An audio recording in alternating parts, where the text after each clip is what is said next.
Oh, okay. My producer tells us we're not being trolled anymore. Welcome back, everybody, to the Zero Gravity Gaming Platinum League here at Zero Gravity Gaming. I don't know. I think I said something like 3 times there. Tessa is screaming in my ears, so I apologize. But I am MXL, joined by Taco to break down tonight's action on the Macro Beast sponsored pre-show. I hate that I have to say Uh, that. I feel like we should have gotten more money for this sponsorship, but that is okay. Macro Beast, thank you for sponsoring the pre-show. That's all I'm going to Yeah, say about it. based. Brought to you by Macro Beast indeed. But we were off last week. We had some issues with some scheduling issues come in with the production team, so people were not available. Things couldn't quite come through how we would have liked. We missed a lot. We missed some interesting stuff that happened from week 7 that we could touch on. We missed some stuff that happened in week 8 that was significantly less interesting, but Mhm. uh the big thing I want to look at here, Taco, we'll jump back to week 7. Your team actually looking pretty good against Elysium Rush, taking a game in that series. Yeah, like I said, I expected us to take a game with the new mid laner coming in. Not saying that Sybil by any means was the issue. I just think bringing in a new player this late in the game when someone's a little burnt out can change how a team identifies themselves. So, again, it would have been cool to win, but going against Elysium, I'm happy with the 1 win for sure. Yeah, for sure. They did maintain their undefeated status in week 7 as well for that matchup in week 8 that we will get to momentarily. Esso and Leviathan took down Chosen Reborn in the expected 2-0 fashion. Having played in those games, game 2 felt good for Game 1 was awful. We're not going to touch on it, but game 2 felt really good for Chosen. So, it was interesting to be a part of. Indeed, indeed. That's it. Um, Nothing I more. mean, I didn't really watch the game. It kind of happened how I was thinking it would be. I mean, you were saying game 2 was close. I'll take your word on it. I don't know about that, but it's Oh, fine. I'm confusing series. I think game 1 was the good. I can't remember. Some good stuff happened, some bad stuff happened. Yep, I'm yep. confusing the set because I didn't play in that series now that I'm remembering it. Uh, it's been a long week. Yeah. Anyway, also in week 7, we saw Revolution Ice Age take down Clinical in 2-0 fashion. Rev kind of surging as of late. Clinical still struggling to find their first series win. Yeah, like I said, for the past couple weeks, the addition of their jungler and their mid laner, I'm not sure of the jungler's name, unfortunately, but their mid laner, No Name, has been really making a name for himself. Again, Clinical, not the best team, so, like, I'm not saying he was, top mid laner in the league or anything, but, like, the addition of the 2 have, like, completely turned Yeah, this team into a different like, I'm just trying to imagine, like, if these 2 players were on the team from the beginning, where they'd be. what their record would look like, because right now they look, I wouldn't say unstoppable, but really, really, really strong. I would not, small mind them kinda thing. Yeah. And Sir Jackson, for the record, is Sir the name Jackson, of the yeah, jungler. sorry, But sorry. very, very. I agree with that. I think they've looked very good as of late. I think that mid jungle was lacking for sure. I know I've harassed Shang about this before. Um, they look better. They look much, much better. But no quarter gaming, VRG Olympus, NQG taking the 2-1 victory back in week 7 as well. This one kind of shocked me a little bit, but pretty big win for NQG. Yeah, it kind of, I wouldn't say, like, secures them in that 3rd spot. I'm pretty sure it has, but it's just, I thought this was a really interesting matchup considering they were the pretty cemented 3rd and 4th, Yeah, spots in the league. Um, so really kind of, cemented that No Quarter may be the better team and they deserve the third spot there. Again, I could have seen it going either way, but, um, No Quarter took the 2-1, so that's nice. and that does catch us up on all of what we missed in week 7's recap. So, we're going to be blitzing through this a little bit. Esso and Leviathan, Elysium Rush, kind of the match to watch last week if you were able to keep an eye out. I believe SON actually ended up broadcasting this. They did, yep. SON took the 2-0, maintaining that, well, basically locking them into first in the season. And Elysium Rush taking their first series loss as a result. Yeah, I mean, again, this is one of the things I could have saw it go either way. I was 100% expecting a 3-game series, but SLN said, "Nah, homie, we're 2-0 these chumps." Not saying they're chumps, but that's, in the mind of SON. Um, from what I remember, from peeking into SON's stream here and there, it looked like everyone just really performed and carried their own weight and got the easy 2-0. Yeah, I mean, they looked pretty solid. They've looked really, really strong just in general, but, uh, next up, TA Divine 2-0 over Clinical, kind of expected. I don't really know what happened here, but, I have some ideas. Yeah, again, I've been a little AFK from team chat, but it seemed again, the addition of the new mid laner. I mean, even with Sybil, again, love Sybil.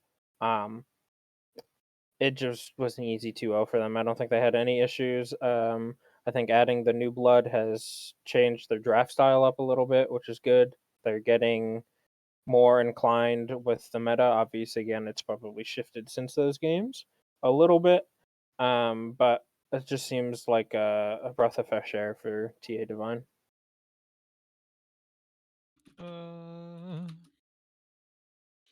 yeah, I mean, I think it looks good. That we're not going to see TA Divine this week. They do have the FF victory over Imperial Gaming, unfortunately. So, we'll not know exactly how that's going to pan out. But um, hopefully, that momentum carries into Gauntlet playoffs wherever they do end up.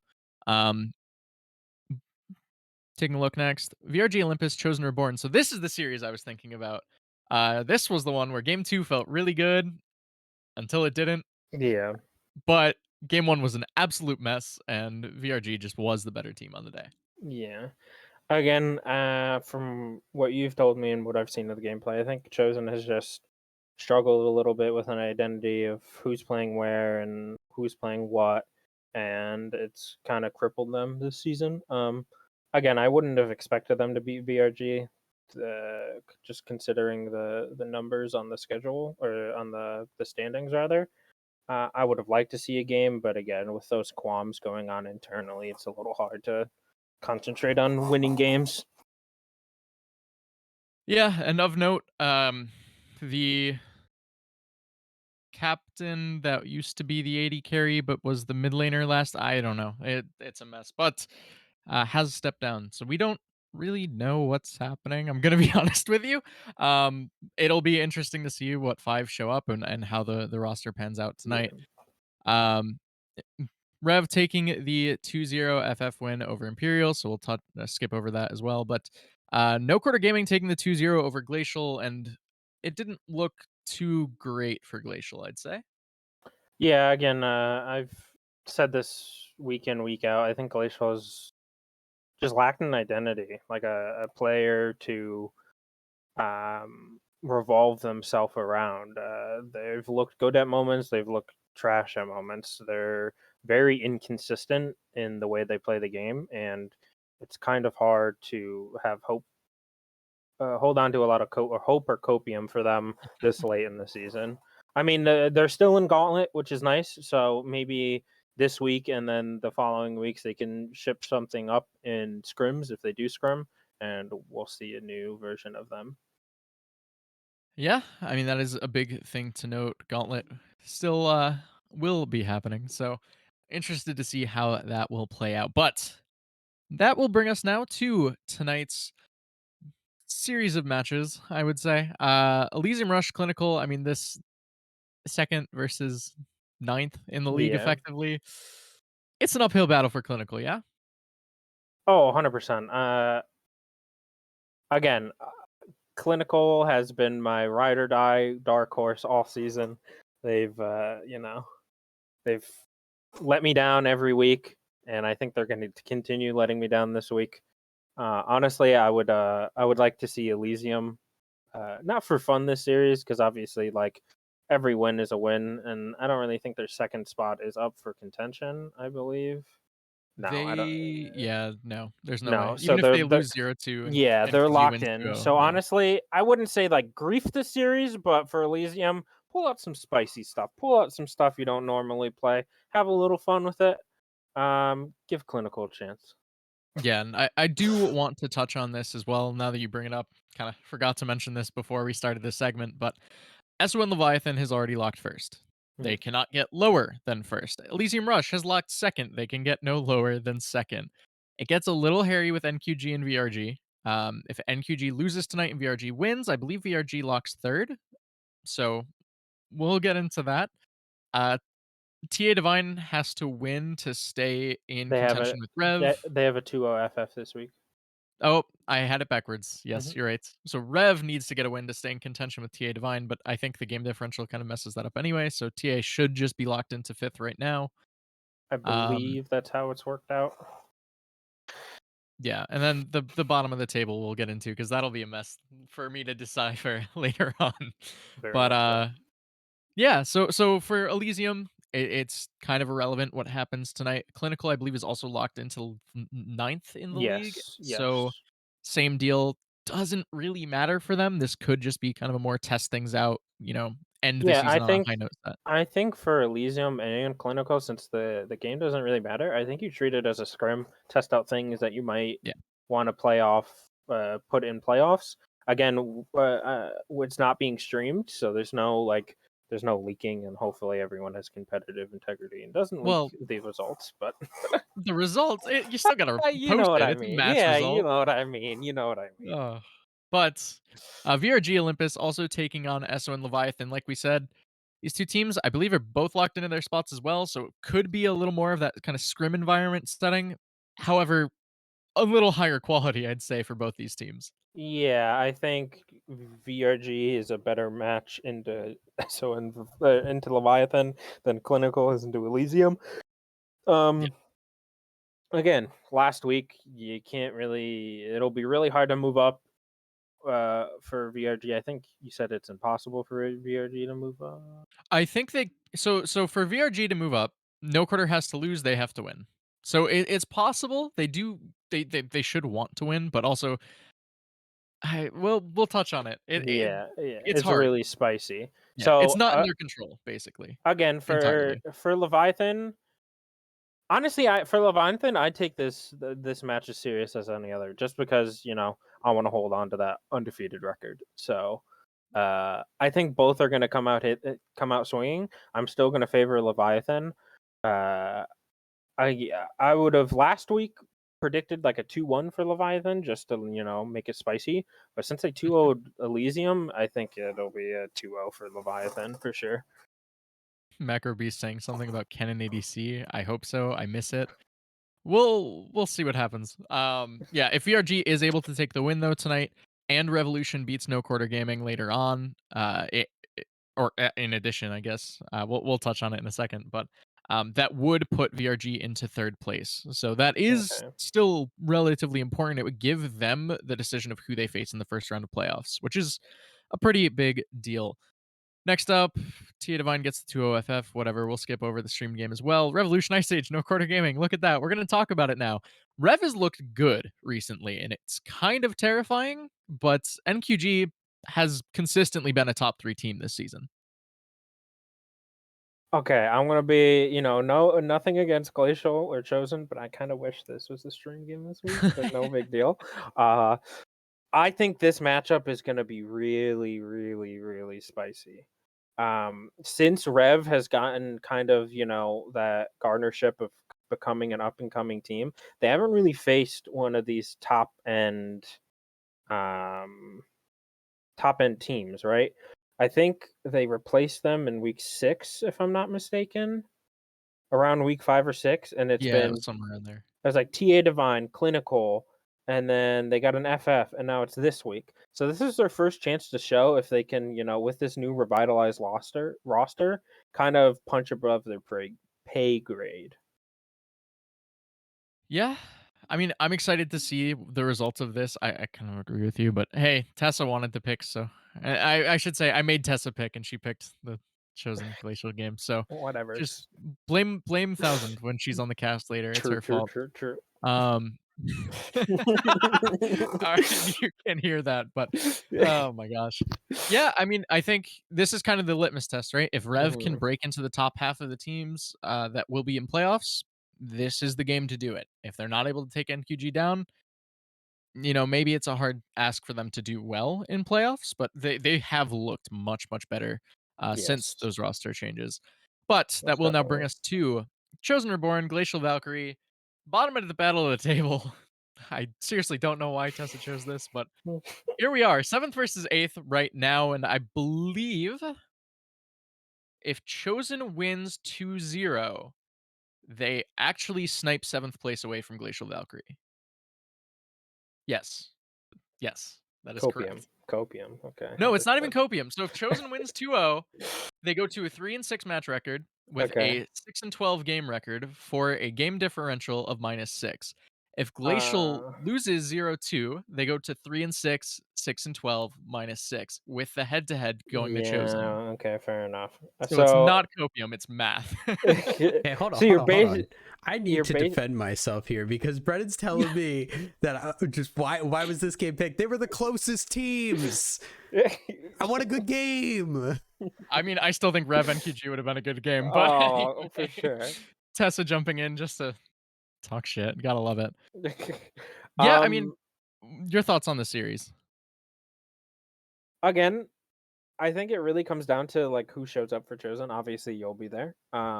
But we Yeah. don't know where you'll be. We don't know if you're getting a new mid laner, you're playing AD, or you're playing mid, getting a new AD. We don't know what's going on with Chosen. Um, and honestly, I could see this going either 2-0 either way or 2-1 either way. It's really gonna be what version of Glacial shows up.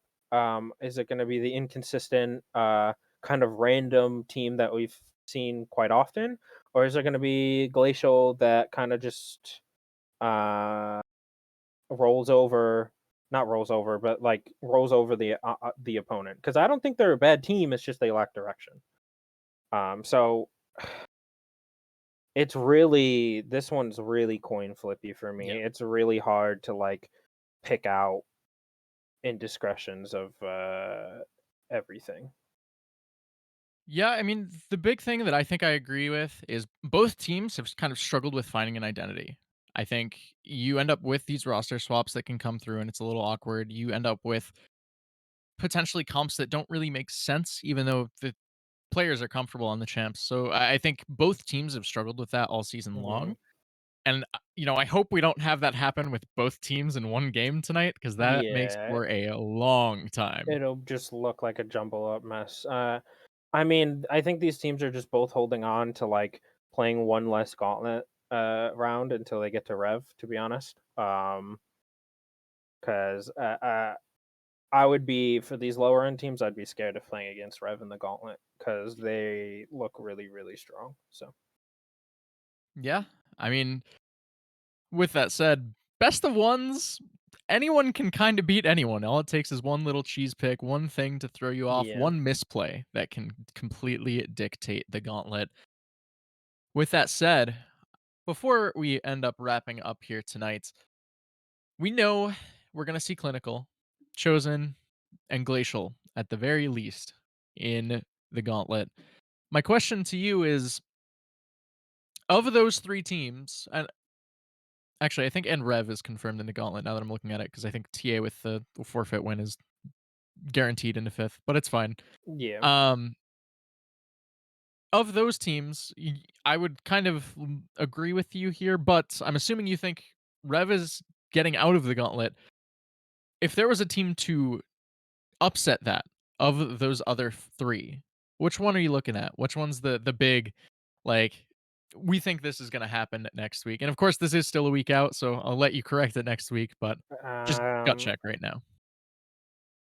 I think personally the best team to try to, you know, topple Rev's dominance those past couple weeks. If I had to put my money on it, which I don't really want to do because all of the options are kind of like, I would probably give it to Chosen to have the best That's chance. copium. Between you, I have to pick between Clinical, who's a bunch of gold players who haven't won a series, Glacial, who who don't know. I mean, they know how to play the game, but not as 5, and then Chosen. I know you. I don't know anybody on those other teams, so I'm giving you. I'm having copium in you. No flame to the other teams, but if I had to pick from those 3 teams to beat Rev, I'd probably choose you. All That being right. that being said, it really depends on what's the 5 of your roster. So You heard it here first. Taco thinks that Chosen is winning the playoffs. We're no, winning no. ZG. No. That's not what I said. I said you have the best chance of beating Rev. Do I think you're gonna beat Rev? No, but you have the best chance to. I mean, okay. We'll see. I'm putting words in his mouth. We're gonna just roll with it. Chosen winning gauntlet. You heard it here first.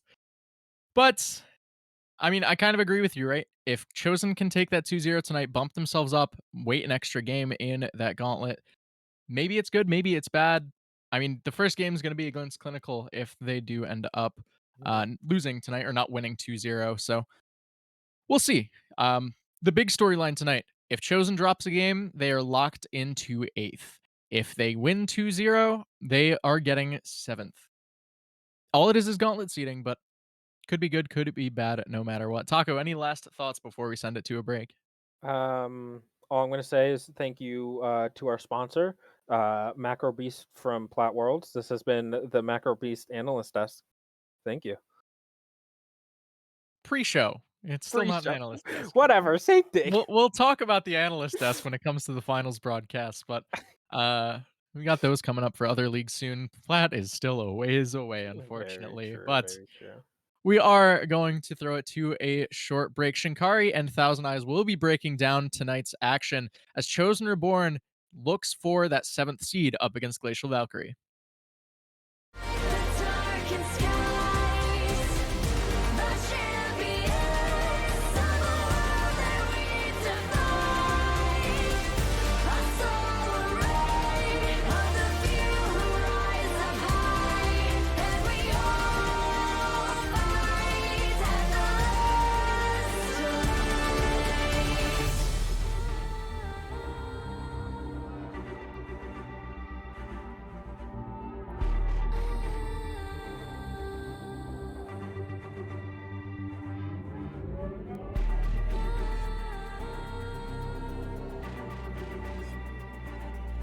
Can we bring to fall the giants?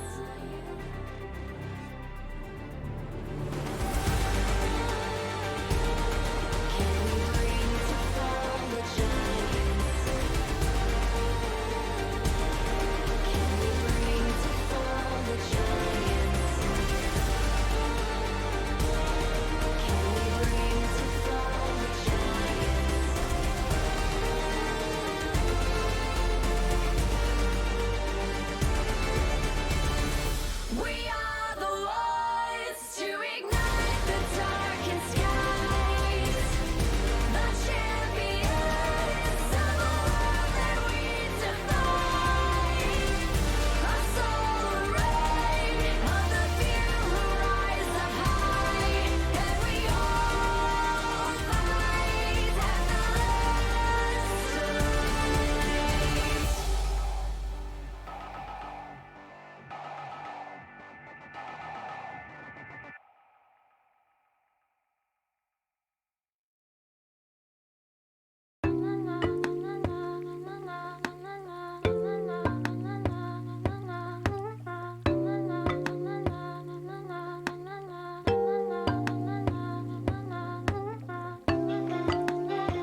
Hello, everyone. Welcome to Zero Gravity Gaming. My name is Shinkari. I'm joined by Thousand Eyes, and here we are in picks and bans of our final week here before the gauntlet, before playoffs starts.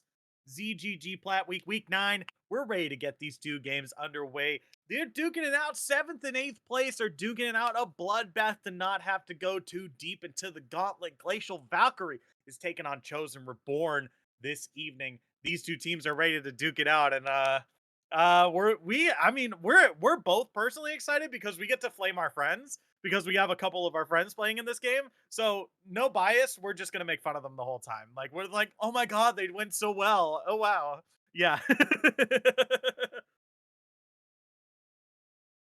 I was Oh, no. like I was saying, it'd be more likely to be biased the other way rather than for the team that we actually know people on, because God, I don't want to like them.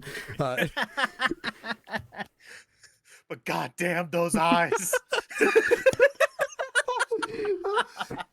God, all right, I'm telling them we're good. So if you missed us for a week, here we are, everybody. Oh, we are we're so pent up, excited. We already apparently. got. Yeah, we're so ready to go. I'm so excited. I Oh haven't my casted God. with a thousand in such a long time. It's been like Feels 2 like weeks. That's an eternity. if That's you a ask me. while considering how That's much a we've been long time. casting. Yeah. When you cast with someone like 3 to 4 times a week and then they're gone for 2 and you're just like, whoa, what's going on? What's happening? Fair. So I got a new job, so I'm pulling back as much as I can right now to focus on that, but obviously do not want to give up ZGG, because why would I? ZGG is wonderful. Look at our production quality.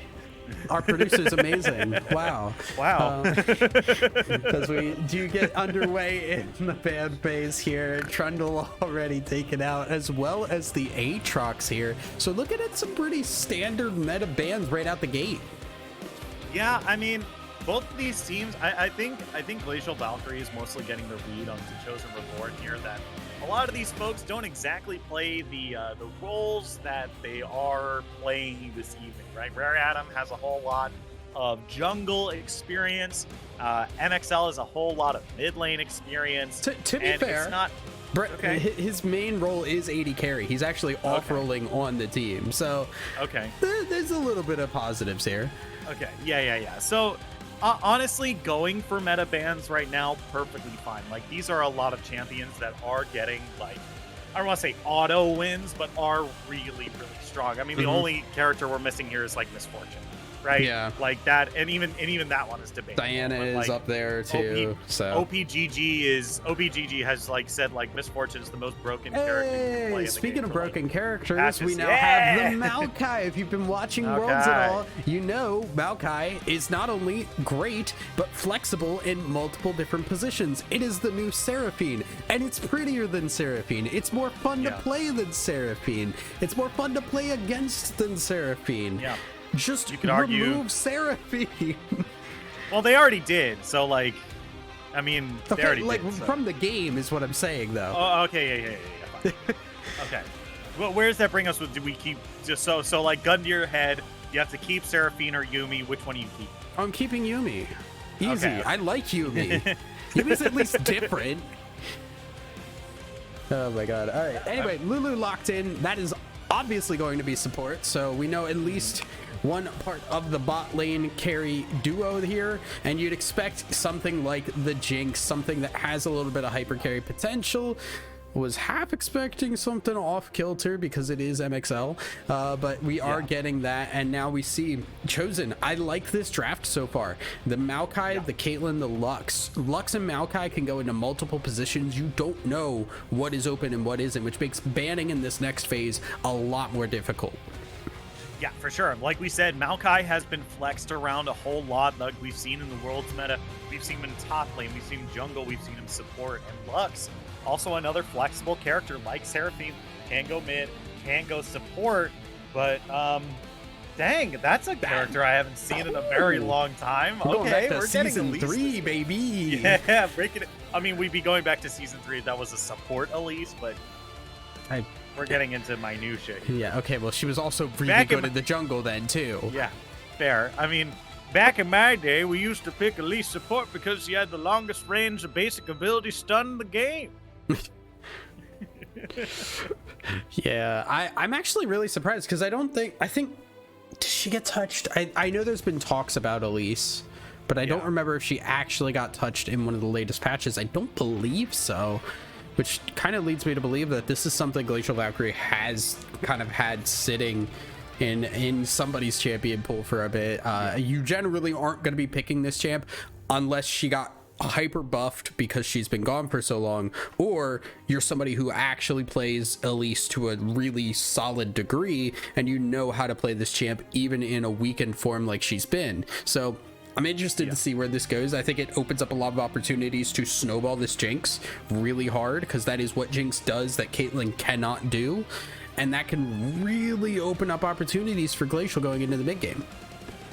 Yeah, it just seems like Spoonsler here just kind of had to go down their list in OPGG here, just because a lot of their champions were kind of banned away to begin with. Diana, Volibear, Zac, Trundle, and are all taken off the board here. There's 4 jungle bans. There's not, and then Maokai was taken off the board as well, right, as a potential jungler.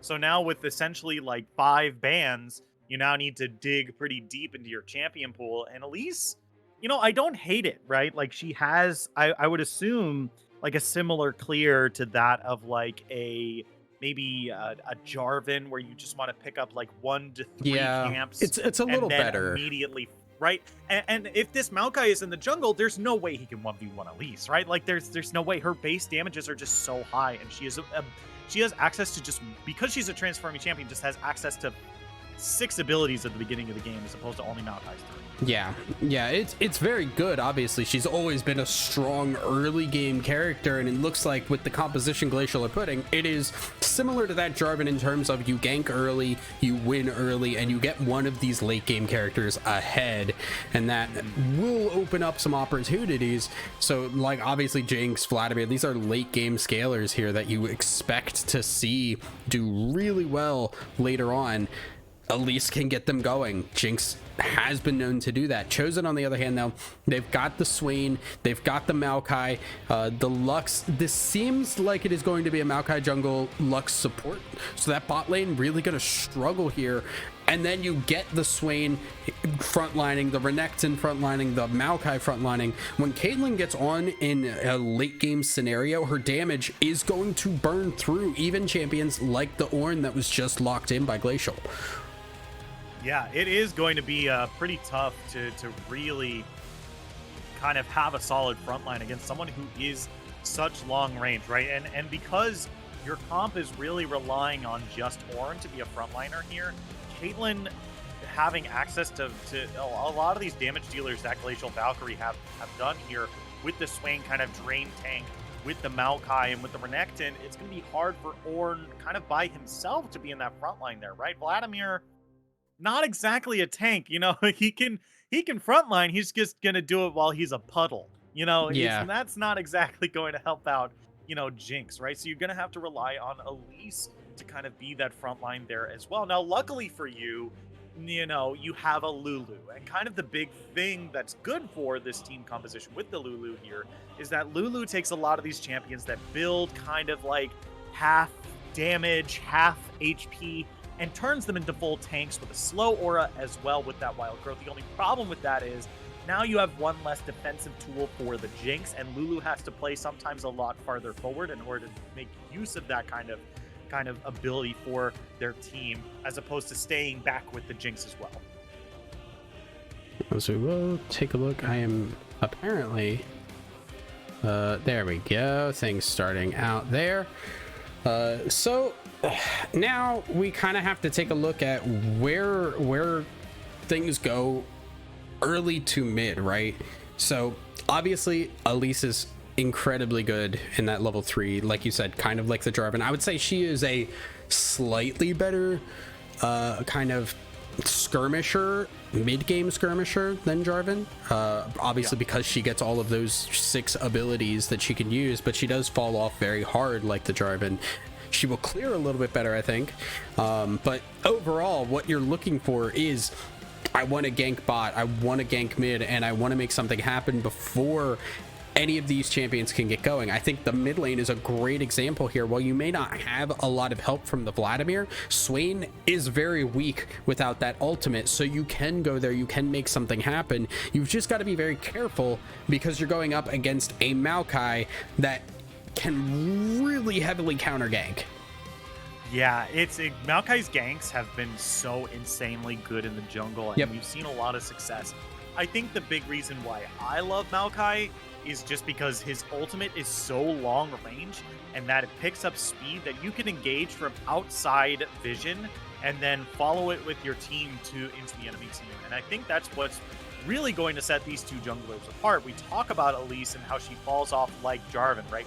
But the difference between Jarvan and Elise is that Jarvan in the late game becomes a Cataclysm bot. He's got the Flag and Drag, which shreds people's armor. He gives attack speed aura. He has a CC, an AoE slow. Elise has a stun.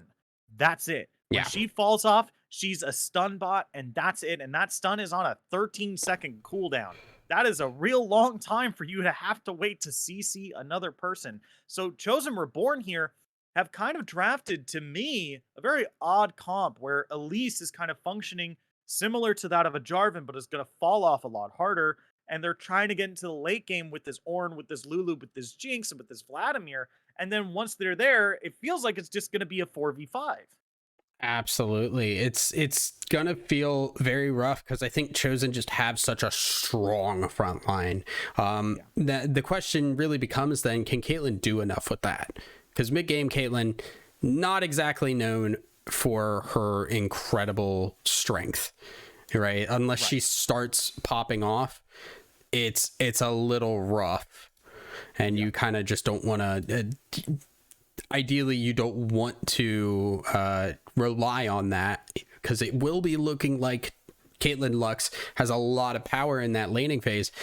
But is that enough? Can they do enough then to come out of that into a stronger mid game that then, you know, Renekton and Swain do enough and Caitlyn provides enough extra damage to burn through what the Ornn and the Vladimir will turn into? The damage coming from Glacial's comp at the late game is going to be immense, and that mid game's power spike of the Renekton, the Maokai, the Swain, all of that damage is going to start falling off hard as we get further and further into the game.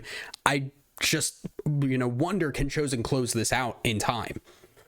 Yeah. I think that's the big issue here, right? I think you're right. Where Glacial Valkyrie doesn't really scale as hard as Chosen Reborn here, where, you know, Chosen Reborn has the Jinx, they have Ornn, they have Lulu, like we've mentioned. And, you know, you said another thing where Caitlyn kind of mismatches with the team here, where it's like Swain, Maokai, and Renekton kind of hit this spike in the mid game and then start to trough out. Caitlyn hits that mid game already troughing and waiting to hit that late game when she can start firing off headshot after headshot and critting people for basically half their HP bar, right? But once that happens, the rest of the team is like, oh, I don't know if I want to go in. You know, it's just a little, it's just like a bit of a conceptual mismatch here, even though they have a very, very strong laning phase.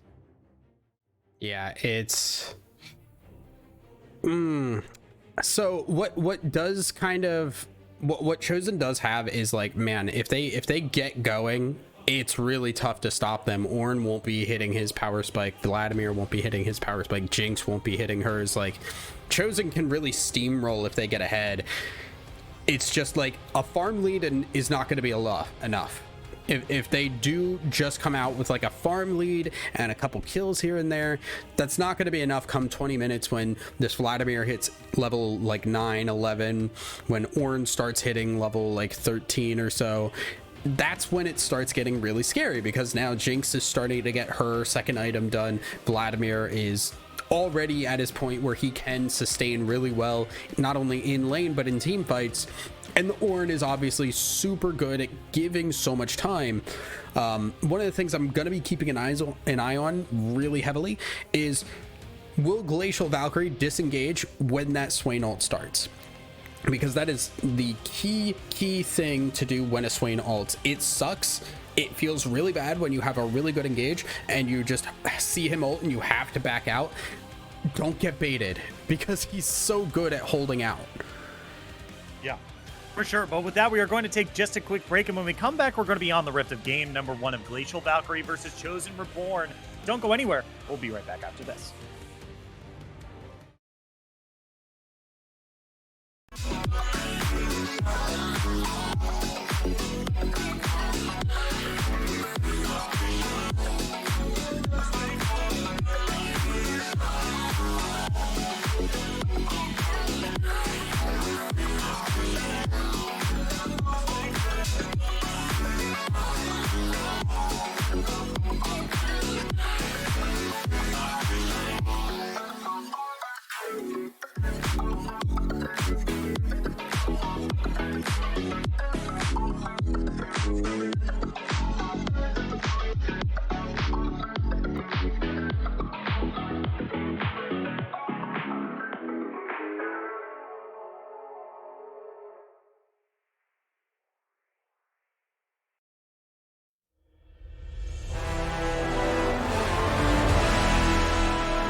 Hello, everyone. Welcome back to Zero Gravity Gaming. My name is Shinkari. I'm joined by Thousand Eyes, and here we are on the Rift of game number 1 of week 9, the last week of regular season before the playoffs, before the gauntlet. Glacial Valkyrie is on the blue side. Chosen Reborn is on the red, and we are ready to get this game 1 underway. We got some gauntlet placements on the line. And Thousand, are you ready? I am finally ready. I apologize for the wait, everybody, because had some technical problems. I'm gonna Hey, obliterate my computer. Wouldn't it be if Worlds is allowed to have technical problems, we're allowed to have technical problems, okay? I sure hope so. Yeah. Look. Because good lord. Anyway, teams are just spreading out. We're not seeing anything interesting, although Glacial Valkyrie kind of playing a little disrespectful here, just hanging out. Obviously, Maokai level 1 does really want to get these stacks in for his E so that he can just clear first camp very quickly. But little bit iffy to be back there as a team that early. Yeah, just a little odd, but you know, I think it'll be fine. At the end of the day, here we have junglers starting on about on the same sides here, so we'll probably see Spoonsler and Winter meet up in kind of in the top lane here against this Ornn and this Renekton. Yeah, looking pretty standard, all things considered. And like you said, the Maokai, he will clear very quickly early, especially that first camp, thanks to the saplings. Now going forward, depending on, especially because he skipped the Krug, so you see him going up towards that top side first. Elise most likely will be catching up with that and be able to start out farming the Maokai pretty decently. Is now a nice bind. Yeah, MXL in a whole lot of trouble. And yeah, that's the power we were talking about with Lux and Caitlyn. They do so much damage early on. That final headshot able to secure that first blood, and I love how they're pinging their MS after that. That's funny. Yeah. Yeah, Slim also playing really aggressive there. Holy moly. Okay, but yeah, that's kind of just what Caitlyn Lux can do, right? It's like Caitlyn Morgana, but more damage. So you get a bind down, and you have a little bit less time to get the trap underneath, but you do get that, and it is a lot of damage. Vesper coming out 1-0, coming back with a pickaxe already. Very scary to try and deal with that going forward. Yeah, and this is about how we expect Soyeon in order to go up against Rare Adam here. I think we kind of expected this in the Ornn versus Renekton matchup, right? Like Ornn into matchups of folks who aren't as tanky as him or you know don't have a million damage. Soyeon underneath the turret. I don't think this was a good idea. Oh, okay. It's technically no, because Ornn TP's back. So Okay. all in all, he's fine. Like I think honestly, as an Ornn, you take that trade every time because he used Ignite, he used everything to try and get that, and it was a messy dive. And you just TP back, it's fine. You're not going to use it for anything else this early. Yeah, Winter showing up into the mid lane here. Might be able to find something on an Ogre. Does get the pull in after OC lands that snare. Not really going to follow up on that. Just going to peruse their way over to the bottom half here. But the Scuttle's already been taken. And Whitney might be in some trouble here. Throws out the binding. Gets some slow by him as well. The shot comes out. Are they going to commit to this? They've already done a considerable amount of damage to Whitney here. MXL? Repel over the wall. Here comes Spoonsler over the wall. Able to find that kill, but now MXL is in some trouble. Vesper is going to get exhausted here, but they're still on top of the Jinx. They're going to be able to find that kill. Maybe turn this around. Slim taken incredibly low. That's going to be the slain orb from far away. Vesper in some low HP here, but Slim is going to be the one going down now. So Spoonsler has nowhere to go. Flash throws out the net. Does not land, but Elise is going to be able to get away 1 for 2 down in the bottom lane there. Yeah, and that's kind of what Swain can do in the early game. He might not be able to do much in his own lane, but you skirmish on the other side of the map, and Swain could just walk down, get a W in, and immediately turn things around. Soyeon also just really playing into this Ornn well. Yeah. It has been nonstop bloodbath. We have gotten a kill, more than a kill a minute in this game. so far. 5-1 already. We're 5 minutes in. This is like some of the bloody, I think one of the more bloody games we've seen in Zero Gravity Gaming. Definitely is. Because it is just, I don't remember a game where we were 5.5 minutes in and 6 kills had occurred. So Yeah. I think we are definitely on the upper echelon. And now we see, taking a look at Lux just roaming up here. Winter maybe looking at trying to do something. Should be aware thanks to the ward spotting out the sapling, but Whitney coming in anyway. Yeah, does have that pool available, trying to get some healing Level onto 3. Whitney here. Ogre tries to turn around with the ultimate here, looking for Whitney, who is only level 3, like you said, but now is stuck in a bad spot. Has to flash away from the Maokai. Going to be able to live this time. OC was really the only person with the kill threat there, so Ogre is going to live through this as best they can. Not going to be able to take down the Hemiomancer this time. Yeah, I mean, yeah, Whitney's level 3, but when Whitney also has a level 6 and a level 4, the combined levels is not in your favor there. Now Adam going in. Yeah, Soyeon having to deal with the R1 and R2, has popped the ultimate, but this HP is still pretty low. Adam could turn this around if he's playing it careful, but he's going to walk all the way out here. Not going to deal with that big alligator this time.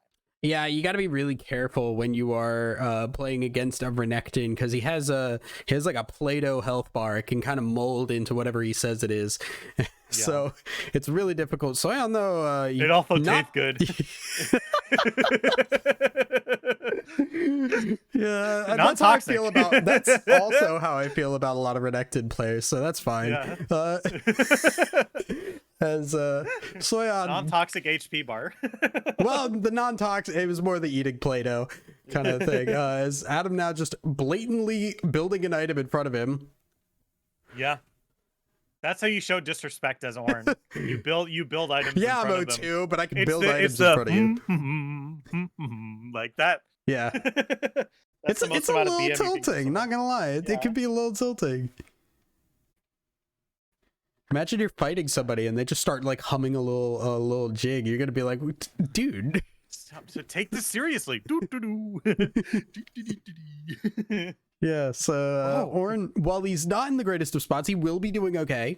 Only down about 10 CS as far as minions go, but definitely the 2 kills will play a factor. I still think Orin is going to hit a point where it's going to be impossible for Renekton to do anything, and that's going to come sooner rather than later. I think honestly what you needed is to get the kill and also get tower plates, get other things from the kill. The kill money alone will not catapult you far enough ahead to outweigh what Orin can be later on. Yeah, because I feel like these two characters are kind of accelerating in the same speed, but in different directions here. As Adam is almost once again taken out by Soyeon up at the top lane. Is Ogre looking for a fight down here? OC is going to pop that ultimate. Ogre is going to answer in kind, looking for that kill onto OC here, but pulled back in, goes into a puddle, doesn't take that damage. That's going to be the twisted advance onto Ogre to get him away from the turret here. Heals a little bit off the big tree, going to be able to get away. Pops the ghost as well.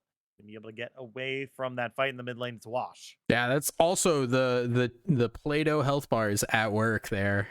Ogre with the cherry flavored health bar. Yeah. Do you think Renekton? Do you? I mean, they're not toxic, but they're definitely not flavored. Adam here up in the top lane throws out the R2, gets that knockup, doesn't land the second knockup onto Soyeon here, so gonna end up canceling out that fight up in the top lane. It's another wash on the map here. As yeah, just a lot of fighting still. Is this game, you know, despite all the fighting, this is the slowest we've seen the game so far.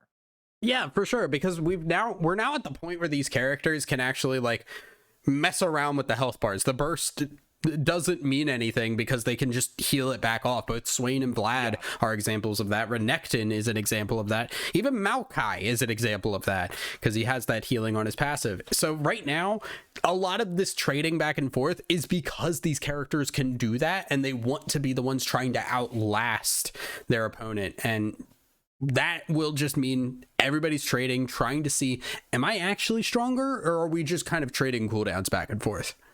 Yeah. Now Rare Adam, once again, dueling Soyan up in the top lane here, but this Renekton does not waste any time diving onto the Oh Force no, he Guard here. missed. He does not land the knockup, tries to flash away, giving him some space, but Soyan once again up in the top lane, going to pick up another kill onto the Forge God. A very unfortunate death there, and I think Adam, it was good placement from the Renekton. It made the knockup very hard to hit, but then you also could just whoop. That was a little spicy there. You can also just mess around with how deep under tower are you going. Force the Renekton to chase you so that you trade once more. Yeah, now Spoonslayer looking for Winter here. The Spider's doing a whole bunch of damage, but really not going to be able to follow up on it here.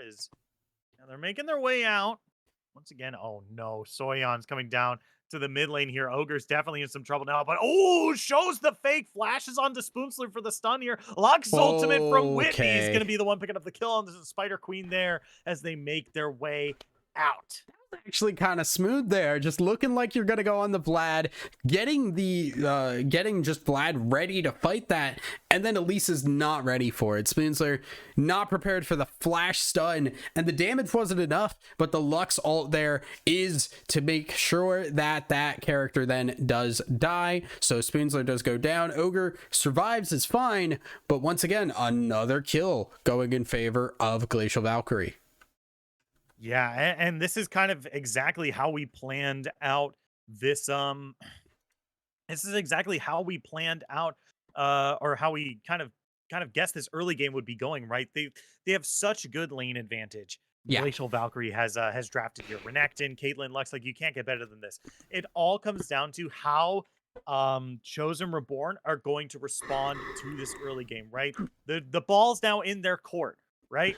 They're down 6 kills. They're down 3.6 thousand gold. They're down at Drake. And, they're pretty close to being down some turrets as well, depending on how, the rest of this early game plays out. But they need to be able to say, like, okay, how are we coming back from this? What are we going to do in order to bounce back? Because Yeah. that's the big thing here.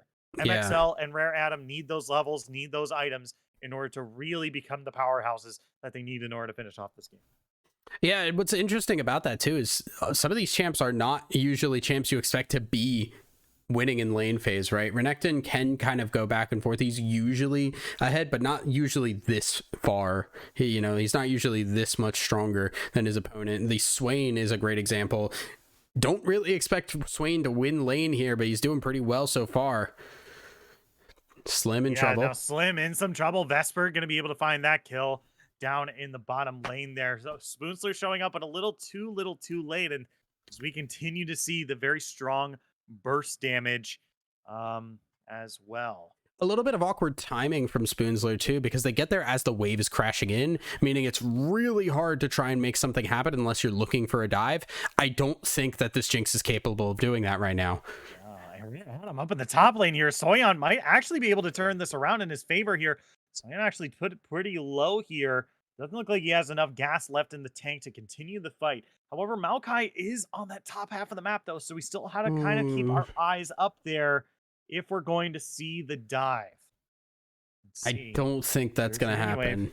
It's a little spicy with Renekton on that health. The biggest thing in that is just like Renekton does not want to fight Ornn when Ornn's cooldowns are up.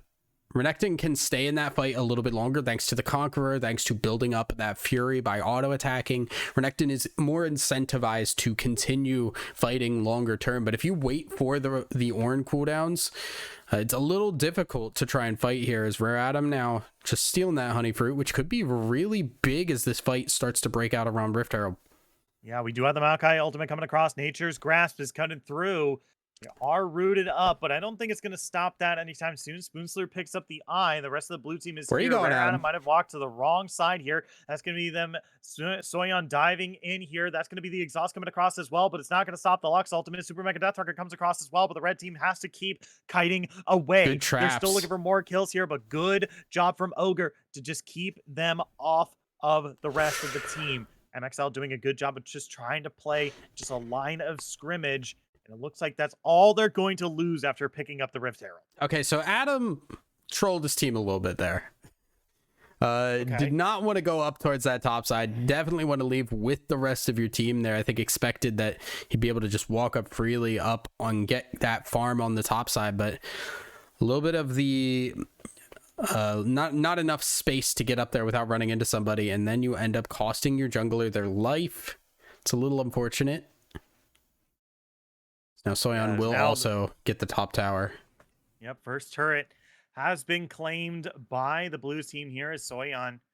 Once again, these two duking it out up in the top lane here, but I think Rare Adam's finally in a spot where he can actually just fight Soyeon here. Even with that Black Cleaver, there's just so much armor. It's, oh, yikes, that's a lot. Yeah, little bit scary there. Lux already doing some damage here. Look at the build too. Immediately into the blasting one to get that instant increase in damage. You're not going for the mana regen of the Lost Chapter. You're going for the damage. Yeah, and it might prove helpful here as we got the fight here. Nature's Grasp comes across, but red team is able to secure the Drake here, and now they've got to leave. Swain ultimate has been popped, and Ogre's turned into a puddle on the top end there. MXL trying to peel away this Swain as best they can, but the pop on the ultimate is going to be the one picking up the kill there. As now Ogre is in some trouble, and Rare Adam is on the wrong side of this fight. Charges into Whitney here, gets the knockup, but they flashed away. Rare Adam trying to get out and escape for the best they can, but there's nowhere to go. Ostigo on a killing spree picks up the 4th kill of this fight. They might have gotten the Drake, but they lost 4 kills. And once again, a dragon in favor there. Actually, don't think our dragons are showing, which is a little unfortunate. But weird. A little bit funky. Might need to ask because I can't see it on my end, that means. But dragon picked up there, and Spoons are doing really good with these neutral objectives here. Slim gonna back away thanks to the polymorph. Spoons are being good on these smites, but the question then becomes, like, is that gonna make up for the gold value that you are missing just in terms of flat gold? Now, instead of, you know, getting the kills and the money from that, you're relying on the extra stats you're getting from the dragon and whatever gold you're going to pick up from this drop of the Rift Herald. Yeah, I think it's really important to note right here that we don't have Ornn really given kind of a safe lane to kind of just sit there, freeze the wave, and farm, right? He's trying to make his way all the way to the bot lane here, where he's going to have to contend with Renekton again, right? Like, he's down 61 in this comparison. He's down 3 kills, 2 assists, and down 68 CS as well. So Adam needs a relatively safe lane in order to farm up here and maybe catch back up, as we might have our first turret claimed by the red team here up at the top lane. OC now in some trouble. The stun comes out, but it's going to land onto a minion instead. Immediately turns it around with that Swain ultimate. Lulu here to help out as well, but it's a little too late. So meanwhile, in the bot lane, Rare Adam continuing to keep Soyeon off this turret. Yeah, Rift Herald will get a tower. Soyeon, you can kind of see starting to hit a little bit of a snag here. I do like the early Black Cleaver pickup. I think that's going to be really helpful, especially in just 1v1ing this Ornn. But it does mean that you're going to be basically hoping to just 1v1 Ornn, right? You're not going to be doing as much work against this Vladimir or this Jinx. All of your gold is really focused on being beefy enough and being tank shred enough to fight Ornn and keep the split push going. So far it's working, but I don't know how long it will continue to work for. Yeah, I mean, at this point, right, like, if your job is just to keep Ornn in lane, I feel like Ornn isn't really bent out of shape about that, right? Like, if he gets to stay in lane forever, he's just like, yeah, that's exactly what I want. If you're just going to sit here and force me to stay in lane, then that's great. Thumbs up. More power to you, because I want to sit here, get levels. Yeah, so far, let's see, all around, just Renekton is kind of currently trying his best to use what he can currently highest level in the game, and will most likely continue to do so. Adam, obviously, not in the vicinity of that at the level 11, but will, I think, very shortly here start to get some experience, get those upgrades to then give to the rest of the team and start that scaling getting strong. Yeah, and that's the big reason why you pick Ornn, right? Like, post that level 14, your team starts getting those big ornaments here. But now Ornhorn coming across, R2 is going to knock him into the air, going to get the clap. Soyeon taken pretty low here, but might look for the kill on Oh, the no. Spooster if that after that head charge does not land, and he picks up one. Can he pick up the other? There's the slice, there's the dice, there's the ignite, there's the double kill. Killer Crocodile in the bot lane. And unfortunately, he's just too tanky right now. He's got that Sunfire. He's beefy as heck.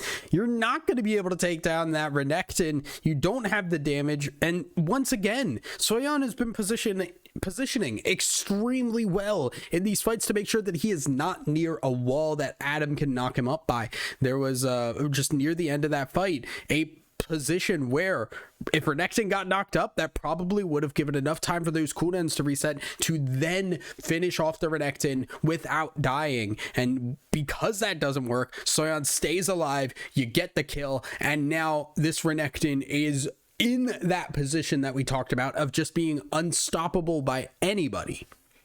Yeah, and this is kind of the thing when you pick these kind of very strong early game champions, there just becomes this real quick snowball effect that like is going to be really hard to deal with here. Is now Whitney might be caught out. Slim looking for the slow here. Here comes the Swain W. That's going to be the zap across as well, but they move too far forward, and OC is going to be the one picking up the kill there onto Lulu as just a little bit of supportal combat gets a little too out of hand. Yeah, without the Ornn down there, it's really difficult to walk up and ward. So Slim ends up paying the price for that one, trying to get it. And it will be a dragon picked up there by the side of Glacial Valkyrie. Once again, we still do not show the dragons on the stream. I apologize, everyone. I don't know what's going on. Yeah. But that is the first Earth Drake to add on to their Infernal Drake. So they only need one more for Soul All Point. right, give me a and drag two more update. for Soul. What do we got? Hello, welcome to Dragon Update. It's me, Shinkari. Hello. Blue team has Infernal Drake and a Mountain Drake, and we are on Mountain Soul map. The red team has Hextech Drake. That is it for Dragon Update. All right, thank you. Thank you. Sorry, I have to do that. I have to do the outro song too. Yeah, is that in the contract? Otherwise, it's not an official broadcast without the outro song too. Got it. Okay. Yeah. Surely you understand. Truly I do. As Red Buff truly. does not understand why people are hitting him, we'll walk back into the his little house. And we will just see his little den. His little den. Well, I feel like Den's being a little disrespectful. That's his house. You know? Yeah, but it doesn't have a roof. All right, and are you gonna shame him for that? Yeah. Houses usually have roofs. Up, dude. I don't know what to tell you. I feel like a roof is more valuable than the walls. I mean, like, sure, I guess, but if it's what you got, like, good lord. I feel like you would still fashion a roof out of whatever you could. Well, I don't think Red Buff is also capable of like complex thought. It just kind of hits whatever's hitting it. Like, yeah, that's why it's a den. I'm trying to give it a little bit of humanity, dude, and you're not working with me. Well, you're the one who said it can't. It's not capable of higher thought. That's just come on. Oh yeah. Oh, you were trying to give it humanity, but also not capable of higher thought. Slim's in some trouble here. That's gonna be the Renekton ultimate answered by the Wild Growth. Final Spark comes across as well as the red team can't try to approach this Baron buff as they're trying to set up here. Ogre might look for something here. That's Ornhorn coming across here. Adam looking for something. That's going to be the great R2 knocking Soyeon into the air here. They're on the front line here, but exhausted up, taking a whole bunch of damage. So that's Ace in the hole coming across here. That's going to be 2 kills for the blue team. MXL now stuck in a 4v1. Going to be taken down next. It's Ogre trying to get close, trying to take down Winnie, but not going to be able to get it this time. Swain W comes across, but not going to be able to get the damage on to Ogre this time. So it's a 0 for 3. Ogre and Rare Adam are the only ones to make it out of this fight alive. Yeah, and that's just gonna trigger the Baron. No jungler, no nothing. You just back away and do the Baron. Soyeon can handle whatever is in front of him at this point. And now that will just be, once again, Glacial Valkyrie looking strong here tonight as they go 19-1 so far. That is kind of absurd. Yeah. Wait, especially considering I feel like I'm blanking here. Is that actually 19-1? Because I see, yeah. Wait, there's a it's death. 19. There was, I guess, an 19-1. execute somehow. Uh-huh. Yep. Renekton executed. Did he? Yes. I thought he died. We talked about this. Did we? Okay, my bad. Yes. Remember, Ornn could teleport back, so it's not really that big of a deal. Yeah. to take the trade every day of the week. Okay. I thought he got the kill in that. I guess I just did not pick that one up. Well, he did get the kill. He did get the Soyeon got the kill, but No. I thought Adam got the kill. uh, That is my bad. Apologies here. I also do just kind of want to take a look here. I'm not a fan of the itemization of this Vlad and Elise here. You're running up against a Swain, a Maokai, and a Renekton that is fed with Sunfire. Yep. Night Harvester, I feel, is not the greatest play. I understand that, like, Elise may not have a lot of other build paths. I feel like you kind of just have to bite the bullet and go for the Leandries here, even if it feels really bad as a jungler to build Leandries, unless you're like Lilia, who just stacks it really well. I feel like you kind of have to, because you're not gonna be able to kill the Swain, the Maokai, the Renekton with the burst that is what Night Harvester does. And you're not getting on the Caitlyn. Like, we've seen that time and time again. It's just not working out. So I'm not a huge fan of the itemization choices. I do like the Kraken Slayer on the Jinx, as maybe Soyeon goes down here. yeah, that's a whole lot of spells being used here, but he might take someone with him here. Spoonsler taking incredibly low, looking for the kill onto the spider, but a shutdown onto Ogre here is going to be able to get them away. No deaths this time round, but they do sacrifice the third Drake for the blue team here, the second Mountain Drake of the game. This does put them on soul point. Yeah, wow, that is a little scary, actually, that he could almost take out multiple people here and just have no issues. As a man, I don't know what your answer is here for this Renekton. It just feels way too strong. Yeah, I mean, there's a lot of problems on this map that really don't have a clean answer, right? Because you're basically having two champion. Oh no. Okay. Oh my God, they're even throwing out Nature's Grasp too. Here it comes. They're even eating up a couple of the cats. Okay, it doesn't go that far, but man, that was still very close. MXL going down there, but I think the big thing is that he might as well have died, because look at how fast this turret is going down now. Super Mega Death Rocket comes across trying to scare them off the turret here, but they're backing anyway, so it will get the reset hopefully. But I think the big problem is here that they basically have two characters that need levels, need experience, need gold, and they don't really have two lanes to kind of like give out to people and just say, hey, just go farm this lane and then we'll be fine, right? They don't really have that kind of opportunity. Yeah, this just kind of feels like a bit of a rough start here.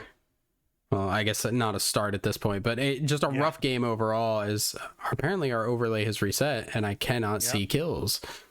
Yeah, Soyeon out in some trouble one more time. MXL looking for the kill onto the big croc here, taken really low. The rest of the team have shown up, and Jinx finds a shutdown for themselves. Going to put another chunk of gold into their pockets here as they try to find whatever they can in order to put themselves back into this game here.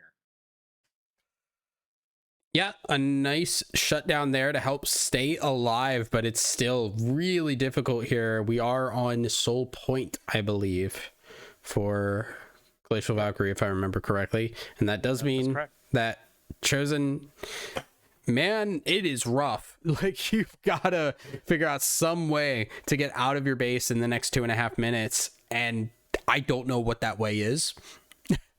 It feels like you have to keep making these picks. Luckily, we have seen multiple times now that Soyeon has run into issues and has struggled and gone up too far.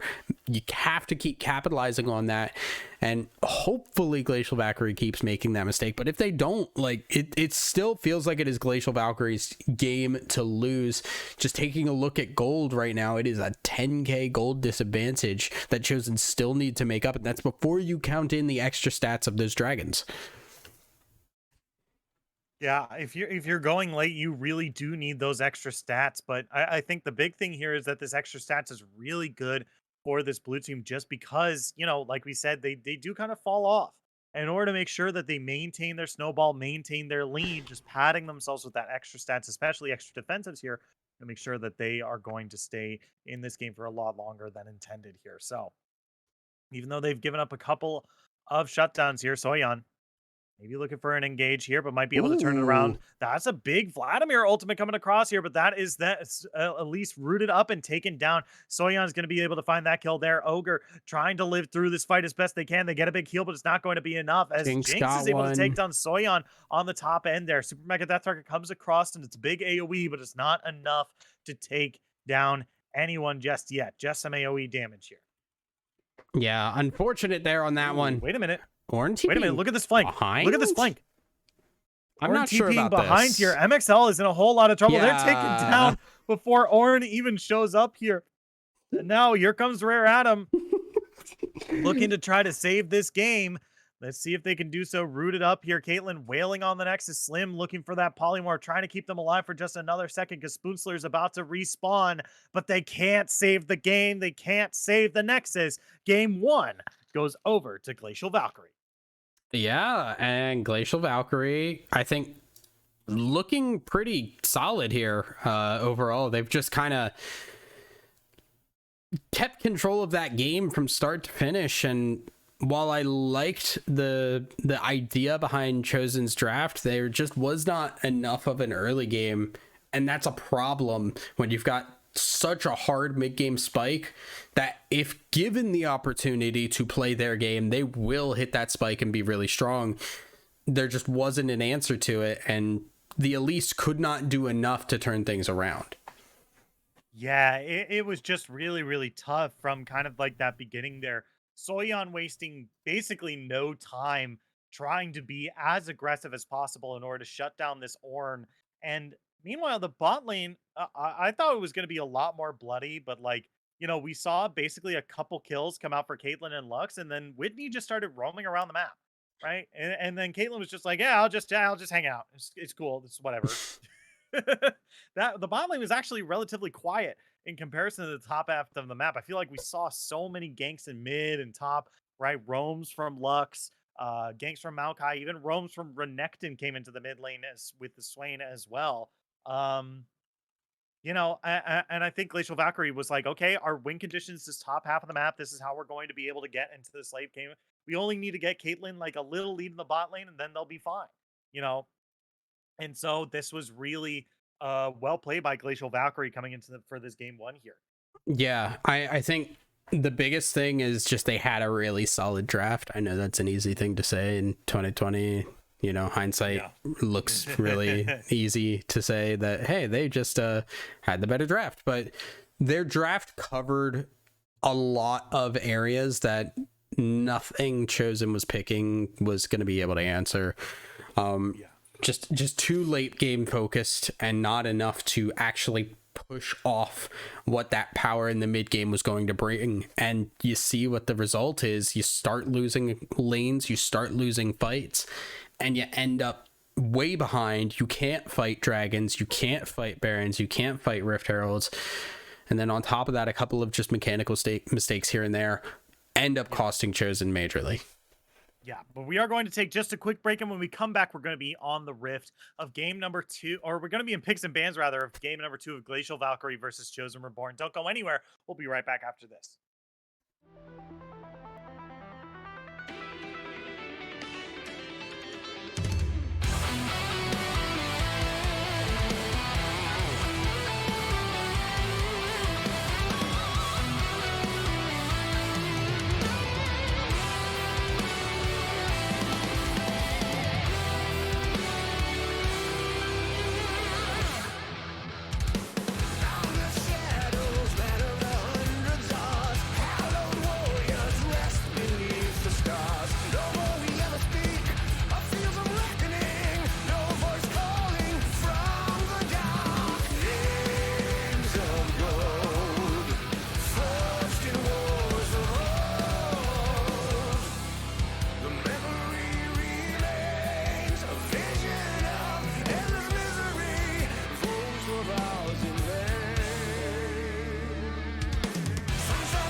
Hello, everyone. Welcome back to Zero Gravity Gaming. My name is Shinkari. I'm joined by Thousand Eyes, and here we are in picks and bans of game number 2. If you're joining us for the first time, Glacial Valkyrie is up against Chosen Reborn, and Glacial Valkyrie took a convincing game number 1 here. Took a very early game comp up against a very late game comp and did not budge a single inch here.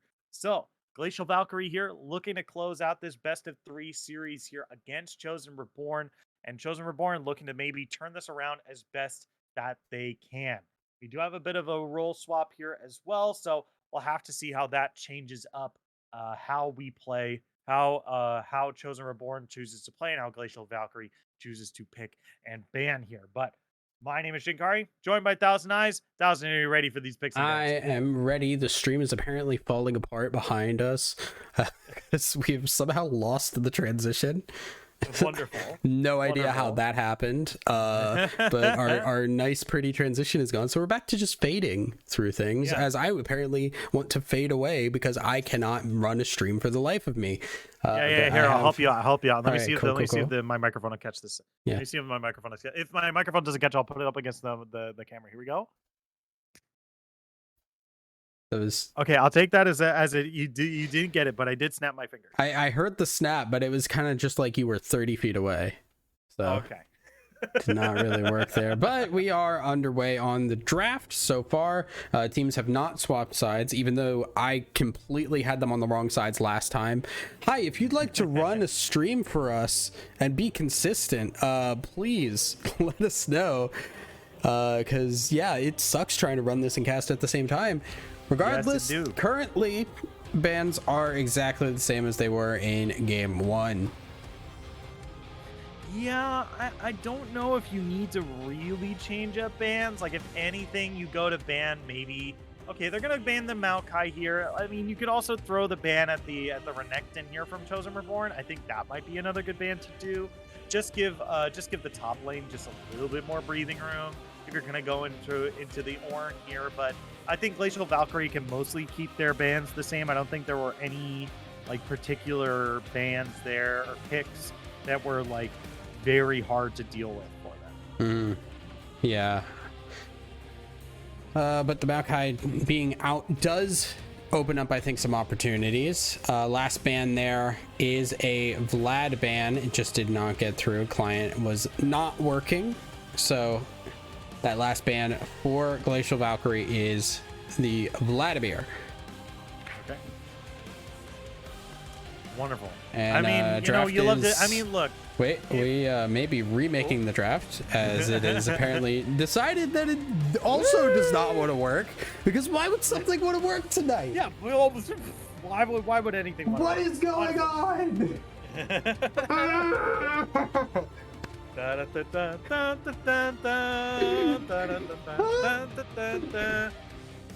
Rip the VOD.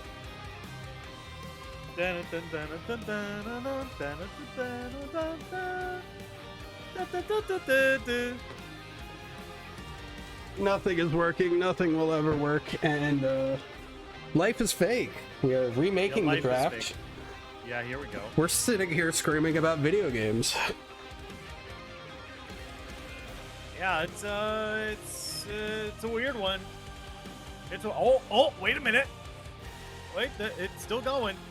We were able to get the Vladimir. Wait, are we? No, we're remaking it. Apparently, they have given up. Yeah. Okay. Patience be damned. Patience be damned. It eventually, the ban eventually went through. So Yeah, who knows? I know. Yeah. They just let me make sure that I actually have this. Where are we going here? In the meantime, DFM did just beat Loud. Spoilers. For those who are, talking to have Worlds on another screen. Really excited about that. Huge fan of Evie. Real big fan of the LJL. I never got to see them because they always stream at like 4 o'clock in the morning, so I just never get to watch them actually play. So whenever they show up to an international tournament, that's really fucking cool. Regardless, though, we are getting back into picks and bans here, and they're rapid fire going through the bans here. Now we get the final ban for Chosen Reborn here.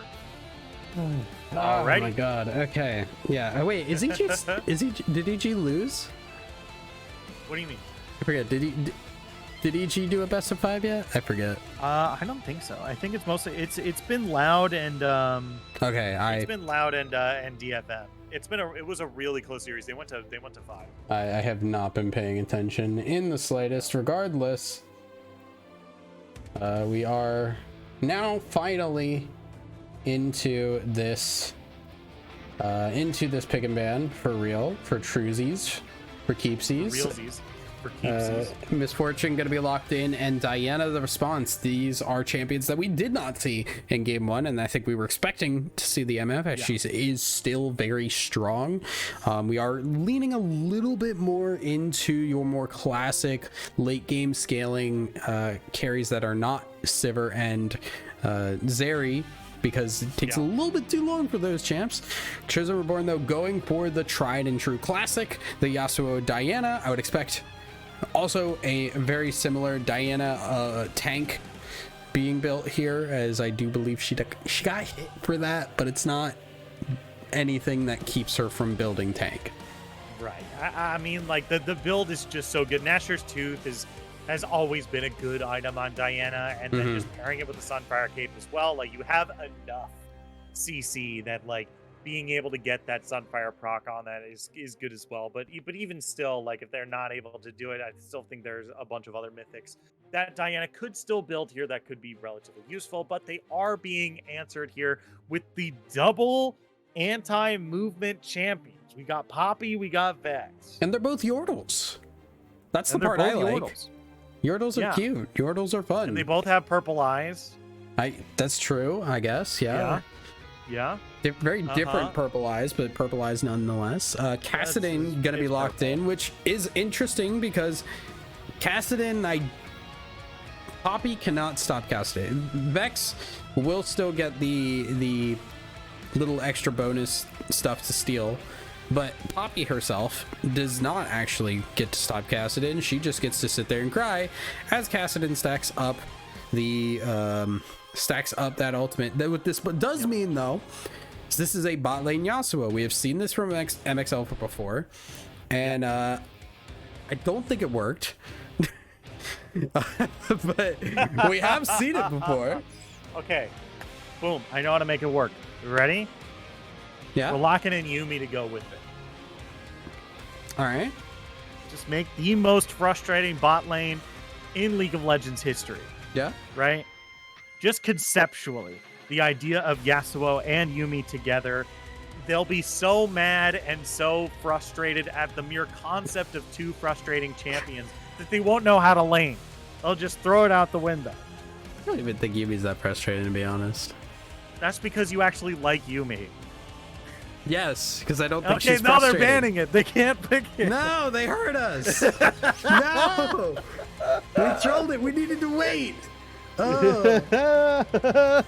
Oh my god. Okay, well, looking like a Nautilus pick here, which would work out very well. Gives a good amount of setup, even for some earlier ganks there before the level 6, and then post level 6, very easy setup for the Yasuo to get a ultimate onto whoever he would like. So Nautilus will be locked in there. A little interesting bit here about Nautilus, especially versus Poppy, is you then have a little bit of a weird interaction where you do actually get knocked back and you get the grounded effect from Poppy W. So that's a little bit of an interesting one. And then the Scion lock-in as a blind pick top laner due to the fact that the Aatrox has been banned. We'll see what the support is going to be with this MF here. What patch are we on? Are we sure we're on 12.18? This looks like a 12.6 to me. This looks like a 12.6. A little bit, yeah, a little bit. Yeah, there we're getting, we go. okay, we're getting we're getting Janna. It's more like a 12.13. That's a more like 12.18. 12. Janna's been being played more and more. As the Teemo hover, fun fact, Teemo is a world's champion now. Has been played. Yes, Teemo is a world's champion. Uh, I will say that I think Teemo jungle is a good pick for until the end, until the day I die. You certainly can do that. It's legal to do. As the Mordekaiser lock in here for the 1v1 matchup against the Scion. A bit interesting here. I've not seen a lot of these two go at it because I feel like they're very similar in that Scion is a slower, beefier Mordekaiser, right? He's got to charge up the Q more. He doesn't pull people in. He just screams at them a lot. Says, hey, why are you alive? Why are you here? Which is really messed up things to say. But regardless, one thing I'm curious about, because I, once again, do not know this matchup very well. When Mordekaiser kills Scion and he's still in the zombie form, he pops out of the death realm, correct? He should. I would think. I feel like that's something I'm gonna look this up. I'm almost positive, as I apparently did not update the incorrect sides here in our drafter. Apologies on that. We'll fix that in just a second here. Okay. Let me see. Map specific. There we go. So let's take a look overall here, as apparently... No, I did update that. I'm so smart. I'm so good at this. I was not sure if I had updated the draft law here, or not the draft law, the pro comps here. So we'll take a look at that. The Stinger's there for that. What? I give up. I'm not cut out for this production business. Holy. Okay, but we take a look at what has been picked here, and it's such an interesting, weird kind of It does not make sense to me. There's just a blob in the middle for red team, and then you have just a full protect composition, protect and siege comp built by Glacial Valkyrie here, as I will make sure that you are capable of seeing this here, Shinkari. Yeah, I mean, I'm taking a look right here, and, you know, I think a lot of this does make sense, right? Like, red team has a lot of high mobility assassins, right? Assassins in quote. They definitely have a lot of high mobility champions. They're not exactly looking to full 5v5 fight, right? They have the Mordekaiser who can split. They have Diana, Yasuo, Kassadin, like lots of high damage dealers. And on the other side, they have 2 mega tanks who are there to set up for the Misfortune ultimate, right? Yeah. Like, it's just night and day, kind of these two points of different things, and these two different teams here. And I definitely agree with the scaling as well, right? The later we go into this game, you know, Kassadin gets more powerful, Mordekaiser gets more powerful, and you could argue Diana and Nautilus get that as well. So really the only scaler for Glacial Valkyrie, you know, Scion technically infinitely scales, and, you know, it's Misfortune. Yeah, Misfortune, and what's weird too is she has such a strong spike at that mid game because of her ultimate. We'll have to see if this is the ability focus with the Kama and lethality, or if this is the PTA on hit Misfortune. I've been on record saying I think the PTA version is a bit better, but regardless, I think especially in this matchup, you need the PTA. You have a Kassadin and a Yasuo. Windwall will screw up your ult. Kassadin will jump on you. Diana, Yasuo will jump on you. You don't have the opportunity to sit here and just wait for a chance to bullet time. You're not going to get that. So what you need to do is be able to play a little bit more focused on just kiting out and staying alive in that situation and going from there. Meanwhile, you look at the other areas of the map. Vex, not the greatest matchup early game into Kassadin, mostly just because you want to be able to bully Kassadin, and Vex does not really have a great opportunity to do that. She has the wave clear that Kassadin will not really be able to get until that really late game where he can just obliterate waves with his ult easily. But OC should be capable of just farming and roaming. You get to this bot lane, you make something happen with that Vex, with the Poppy, maybe get some Scion ultimates as well. You can make the early game movements that you need to start snowballing hard. If you let the Yasuo and the Kassadin go, they're going to become late game powerhouses. Yeah, I definitely agree with that. Like, Yasuo just... Everyone thinks like Yasuo is just like a mid-game champion that like does not scale late into the late game, but like Yasuo has very good consistent damage. He's not like other champions where like he has burst windows, right, that you can very easily play around. And when you have kind of consistent damage, it doesn't matter how late in the game you go, right? That is always going to be useful, right? And his team all has the later that they scale and the later and the more cooldowns that they have reduced. And the more champions he's around, especially if he's around now Diana and Nautilus more often, the more opportunities he has in order to use that last breath more effectively as well. And not to mention, there's a decent chunk of squishy champions on Glacial Valkyrie here that could fall victim to a very powerful last breath if given the opportunity to do so. Yeah, it can be really sketch. I think one of the things that they do kind of have to keep an eye on is, while Nautilus ult is great at the disruption, it takes time to get to. So if you're trying to hit MF and she's backing away, it's gonna take a little bit of time before she actually does get hit by that. Giving her that opportunity to disengage a bit more before the Kassadin and Yasuo can dive in there. You get Scion going, maybe Scion becomes a really strong split push threat that Mordekaiser can't handle. There's a lot of opportunities, but I think the biggest thing is just getting that mid-game roams to make sure that they are, getting something out of that mid-game, because the longer they sit, the worse it's going to be for Glacial Valkyrie. Yeah, for sure. But with that, we're going to take just a quick break, and when we come back, we're going to be on the rift of game number 2 of Glacial Valkyrie versus Chosen Reborn. Don't go anywhere. We'll be right back after this.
Hello, everyone. Welcome back to Zero Gravity Gaming. My name is Shinkari. I'm joined by 1,000 Eyes, and here we are on the Rift of game number 2 of Glacial Valkyrie versus Chosen Reborn. Glacial Valkyrie on the blue side, Chosen Reborn on the red, and we got ourselves an Let's go, baby! invade. But oh no, 5-man tornado from Jana here. Rare Adams now in a whole lot of trouble here. Now they have to run away, but that's going to be First Blood being picked up by Misfortune. What a disastrous start. You can change the role, but you can't change the outcome. Adam will die again for First Blood. Oh, shit. Damn. Damn. Damn. Holy moly. It is hot in here. Damn. What the hell? Adam, I love you, buddy. I should clarify. Adam and I know each other. We cast a lot together. We're chill. We're cool like that. I can make fun of him. It's fine. I would expect the same if he was casting me. Oh my god. This is why I don't play League of Legends. Because this is why I just don't. Because I knew if I did and my friends would end up casting my games, this is how I know I would be like, oh, they're talking about me. Yeah, that's the thing. You'd think being friends with the caster would mean you get talked about less. It actually means that we know we can just talk smack about you and get away with it. Yeah, I mean, yeah, it's like, man, I'm friends with a caster. That means all my games are going to be casted and they get to be super hype about it. No, it means that we're going to cast your game and we're going to be flaming you the whole time. MXL diving on a Whitney right here, knocks to the air. Actually, really good job here. Good exhaust on MXL here, but now might be in some trouble as Vesper wasting no time. It's just been nonstop auto attacking. The Yasuo here is now, yeah, they're going to have to peel all the way back to get some good damage onto Whitney, get some good damage onto Jana. But man, the return damage onto MXL is just way too good. Yeah, there will be a Dorn's shield there, so the innate healing is going to be good. That will be a flash burned there by Whitney. Yeah, sadly, you can't play this matchup like a Tryndamere. You can't just wait for Vesper's mana to go down and then, poof, I'm going to all in you, right? Like, the Misfortune is still going to have some tools up her sleeve. Like, her damage isn't completely tied to her mana bar here. So even though they do have the Doran shield, they do have the healing, they do still need to be very, very careful here. Excuse me. Wow. Yeah? Yeah, I'm just having a lot of hiccups here. Slim getting a good hook here, making Rain is going to slow him back down as MXL gets that dash stuffed by Whitney here. And now they're looking to grab this last. Okay. Not going to be able to grab this last bit of damage here as these scuffles continue to happen in the spot lane. Here's the thing about this bot lane here. If you're going to go in, you have to be on MF and you have to be going on in a spot that Yasuo can follow up on very easily. Because you go in as Nautilus and you're expecting like, oh yeah, usually I have an AD carry that has a long range and is capable of staying, and being able to follow up pretty easily. Yasuo does not have that luxury because we have a gank topside from Winter and from Rare Adam. Yeah, not really going to be able to be as successful as they'd like here. I think the biggest thing about this bottom lane here is that, Jana is kind of the premier anti-melee champion, right? And she's kind of already flexed her muscles here down in this bottom lane of being that kind of threat and being that kind of defense for Vesper here. MXL has had multiple engages here stuffed just because Jana just kind of quickly throws out a Q. And, I did want to say that, like, you're right? Nautilus is typically used to be playing with Caitlyn or Adam diving in here onto Winter, getting me feared up by OC. Vesper's here to answer as well, and Adam goes down one more time. Yeah, they saw him coming down from top to bot side, knew that scuttle was going to be where the call was going to go. And then you have to recognize you don't have bot lane pressure. MXL and Slim, they cannot clear a wave anywhere near as efficiently as Whitney and Vesper can. So you can't really fight that. You've got to just disengage, go back in your jungle. Recognize that once again, the only lane that you really have that could go positive here is Spoonsler up on that top side. So it's once again really hard for Diana to make any early game moves, especially in that bottom side of the map.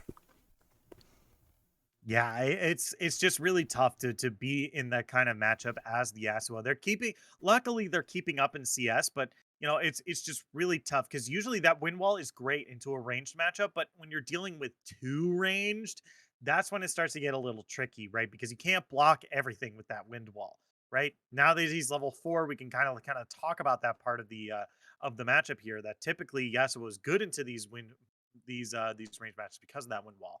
But Ogre having some trouble. Red buff. OC looking for the kill here, has to flash away. Yeah, you're right. That red buff doing a whole bunch of damage here onto the Kassadin, forcing the back. So here's one of the things to talk about, and we talked about this over the break a little bit here. Ogre going for the electrocute over the fleet footwork, which can be seen by Kassadin at times. Ogre not going to get hit by that Shadow Stitch there when now just trying to back away. Winter don't think wants to dive that far deep. Yeah, it's just really tough for Ogre to get anywhere close to this turret right here. Popping that shield for themselves, as well as you were talking about electrocute for Kassadin. Yeah, so sometimes you see Kassadin go for the fleet footwork because of lanes like this, where if you get on the wrong foot, it can be difficult, right? If you space out well and you don't take damage, it's fine. Now Adam also in a little bit of trouble here. Yeah, level 5 does not have that moonfall just yet, so having to flash away here doesn't really have a mid laner to help them answer, as that's going to be them picking that up as they're starting to clear away some vision around this dragon here. Yeah, a nice, once again, just getting summoners out here. Winter has had a really solid, both active and reactive jungle game this game so far.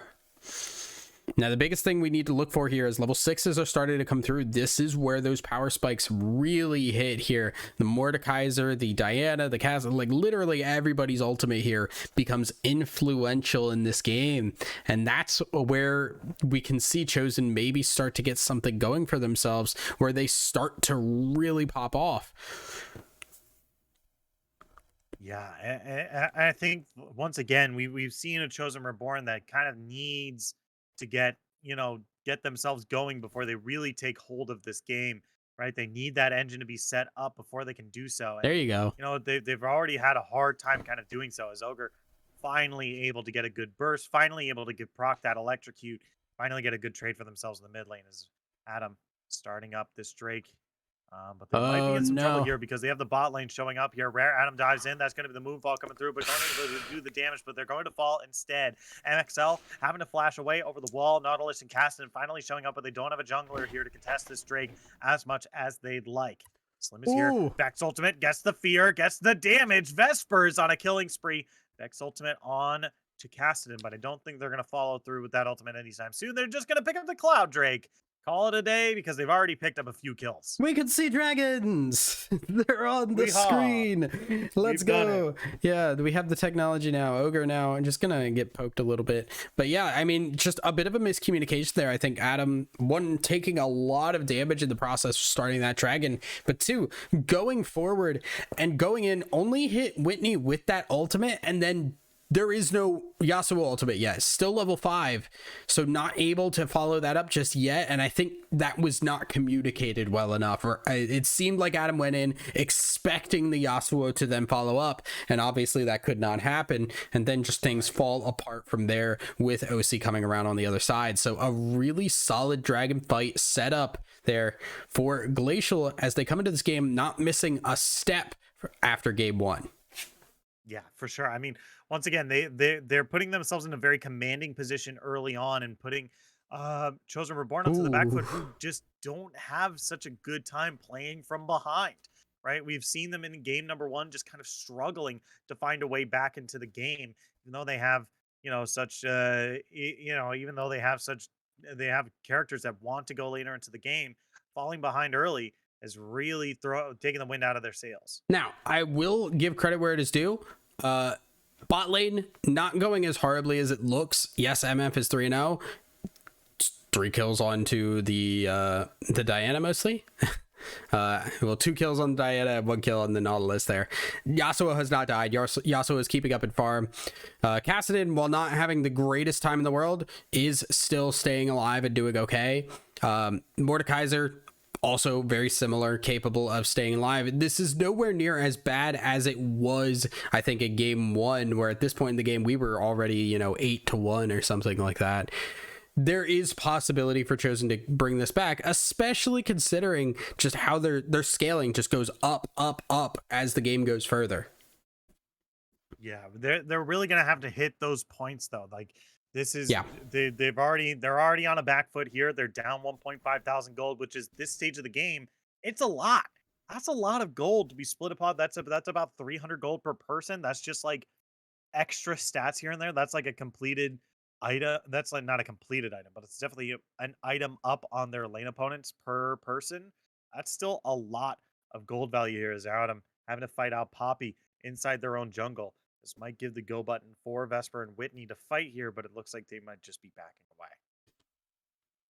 Yeah, things going to be a little quiet here as we wait for another dragon fight. I think this next dragon fight, we may see a full-on team fight here. Winter just kind of hanging around as Adam tries to sneak in here. This could be a really big counter gank for this Poppy. Yeah, here we go. Winter already showing themselves in the river brush here, but Adam trying to do their best Metal Gear Solid impression here as they sneak their way into the alcove. MXL taking Ooh. it really low here. That's going to be the exhaust coming across, but that's going to be the Moonfall answer. I think Last Breath was canceled, and he's going to be taken down here. Now Rare Adam is the only member left in this bot lane here, as he's going to be taking down double kill for Vesper down here, putting them at 5 kills, and that's going to be a fight in the mid lane there that OC is going to win. It's a 3-0 across the map, and this continues Glacial Valkyrie's win here. Yeah, that is extremely unfortunate there, as Nautilus does go down as well. Winter's going to survive there. Hey, okay.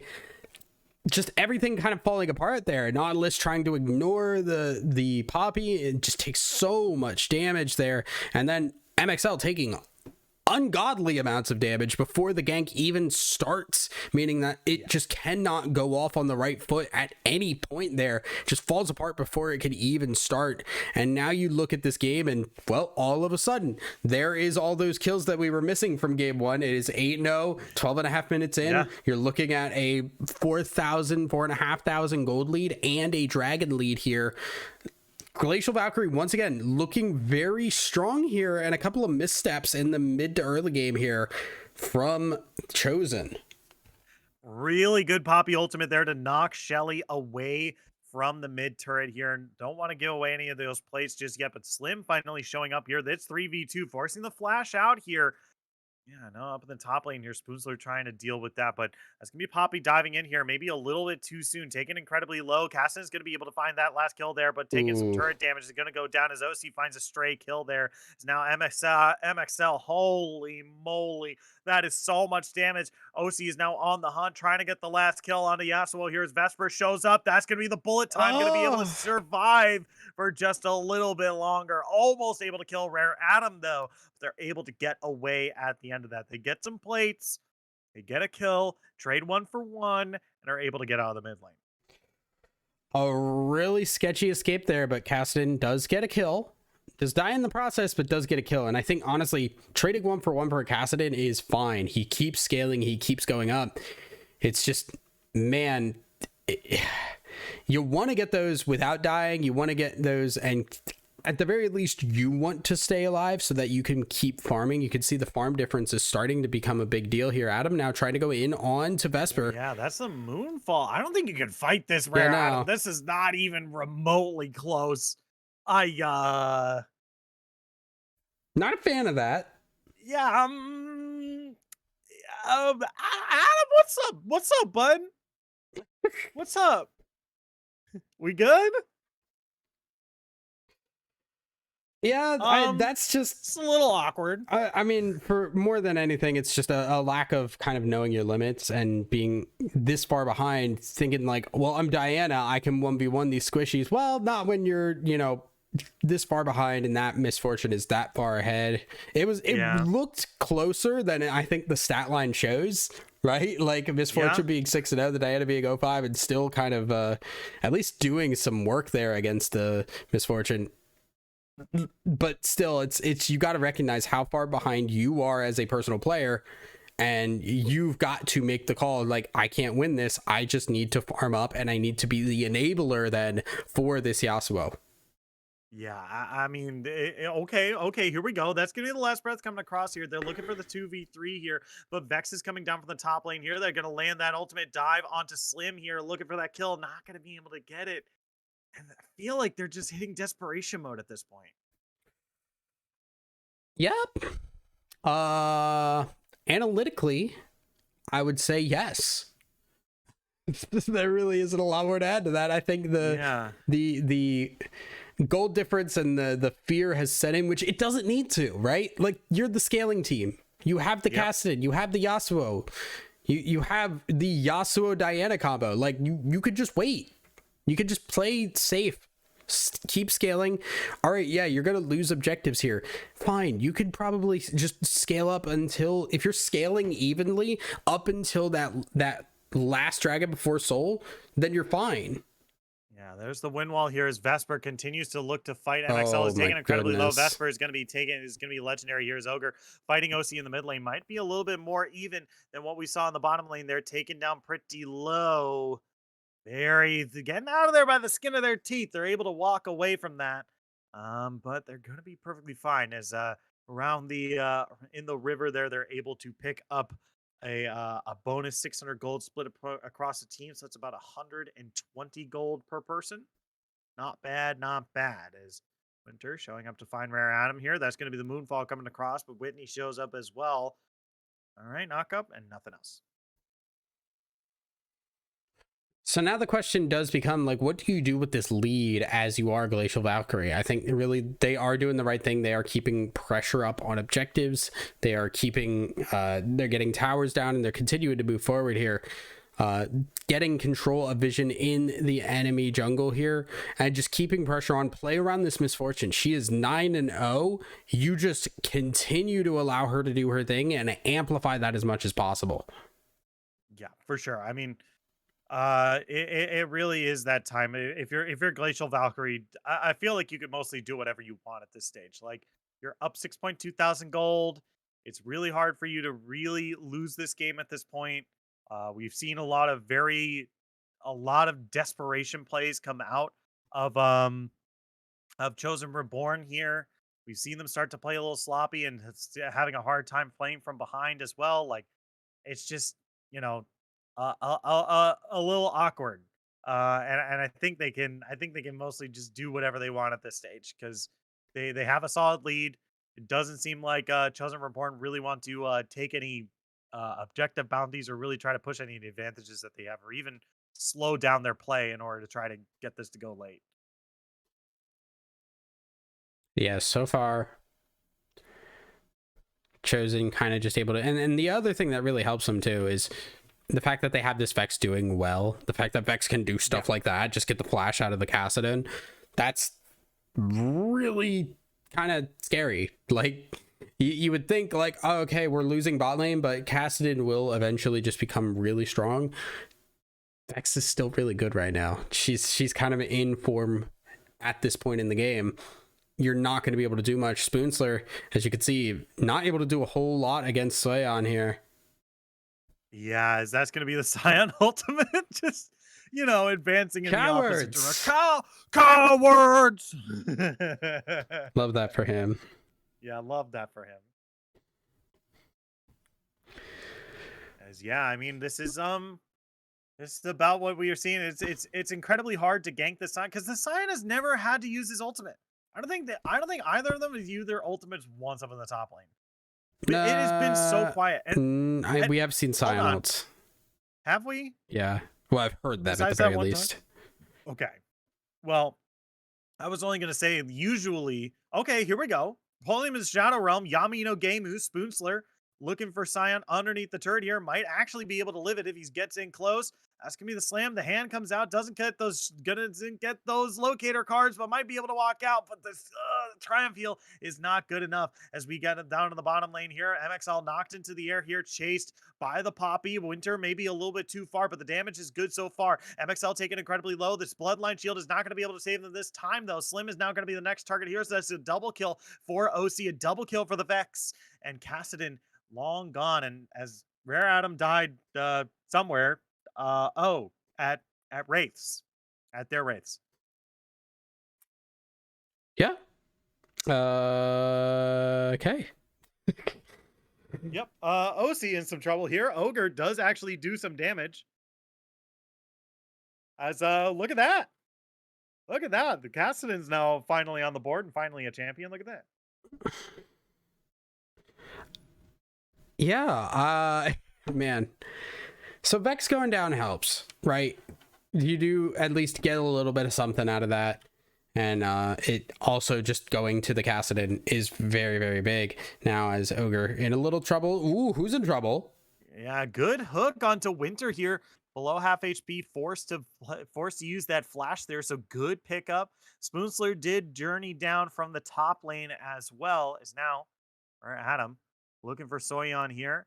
Gets in, but I don't think you do enough damage to this big beefy boy. Look at that. Even with the Gnasher's Tooth, can't quite get the damage they're looking for here. And Soyon just needs to keep rocking in the opposite direction. Moonfall coming down, looking for a little bit more here. Spoonsler now caught in a 1v2 here, pulls Winter into the Shadow Realm. Yami no Gemu, I pulled you into the Seal of Orichalcos, and I can take you out. Gets those poppy stats. Rare Adam now in some trouble here as Osi is dealing some damage. Spoonsler in a 1v3 here, looking for the damage on a Whitney. Gets a good chunk, but can't quite find the kill as Soyon is going to be the one picking up the kill there as it's a 2-for-1 in the top lane.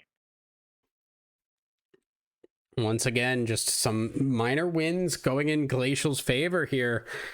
But you can see, like, ganks like that just would not have worked previously. Like, we would have seen a clean 2-0 in favor of Glacial. Now they're trading. Now they're getting a little bit of something out of it. And yes, Diana might be struggling, but that's still all you need is the Diana. The nice thing about the Diana in this composition is she is the setup. She is the engage opportunity.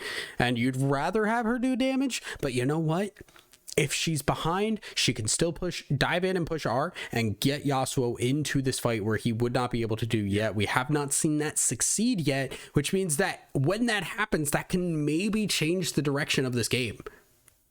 Yeah, it's just hard for me to really see kind of like the big opening that they're looking for. You know, just it is their way back into this game for sure. You're right. But man, I need to be convinced.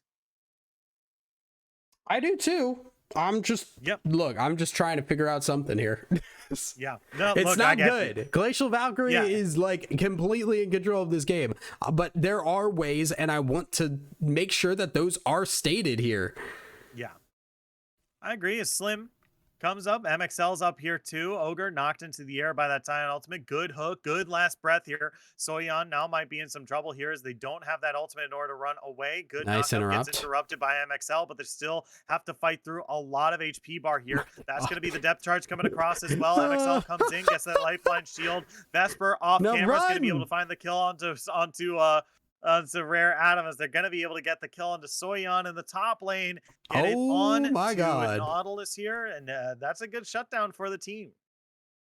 Yeah, that's a major win there. Now, the problem is Adam died in the process, meaning that the Baron is takeable. There is no smite to contest, and with how the backs were, they could just back. They knew that the Cassidon, Yasuo, and the Nautilus were going to be backing here. You toss away the Mordekaiser and boom, a free Baron. So while they do get something out of that, unfortunately the Baron is left free to take, and a really smart call from Glacial to take advantage of that. Yeah, for sure is now.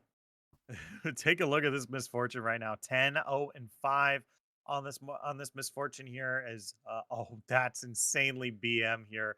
They're getting a TP from the Scion onto the minion wave here as he's using the ultimate to immediately charge in. Doesn't land on anyone, but forces out some flashes. That's going to be the knock up there. That's going to be the bullet time coming across. Slim taking incredibly low. The hand comes out, but going to flash out at the last second there. Look at Spooster's HP here, taking incredibly low. Vesper's going to be the one picking up the kill there as they become legendary 11-0-5. That's a huge moonfall there, but not going to be able to be followed up by MXL on the backline there. Rare Adam now taking that revenge, the double kill for the misfortune here as they're not going to be able to stop this freight train. Soyon just keeps barreling forward. They can't take this Scion down. They can't stop the front line. They can't stop the push. And that's going to be a two turrets and an inhibitor.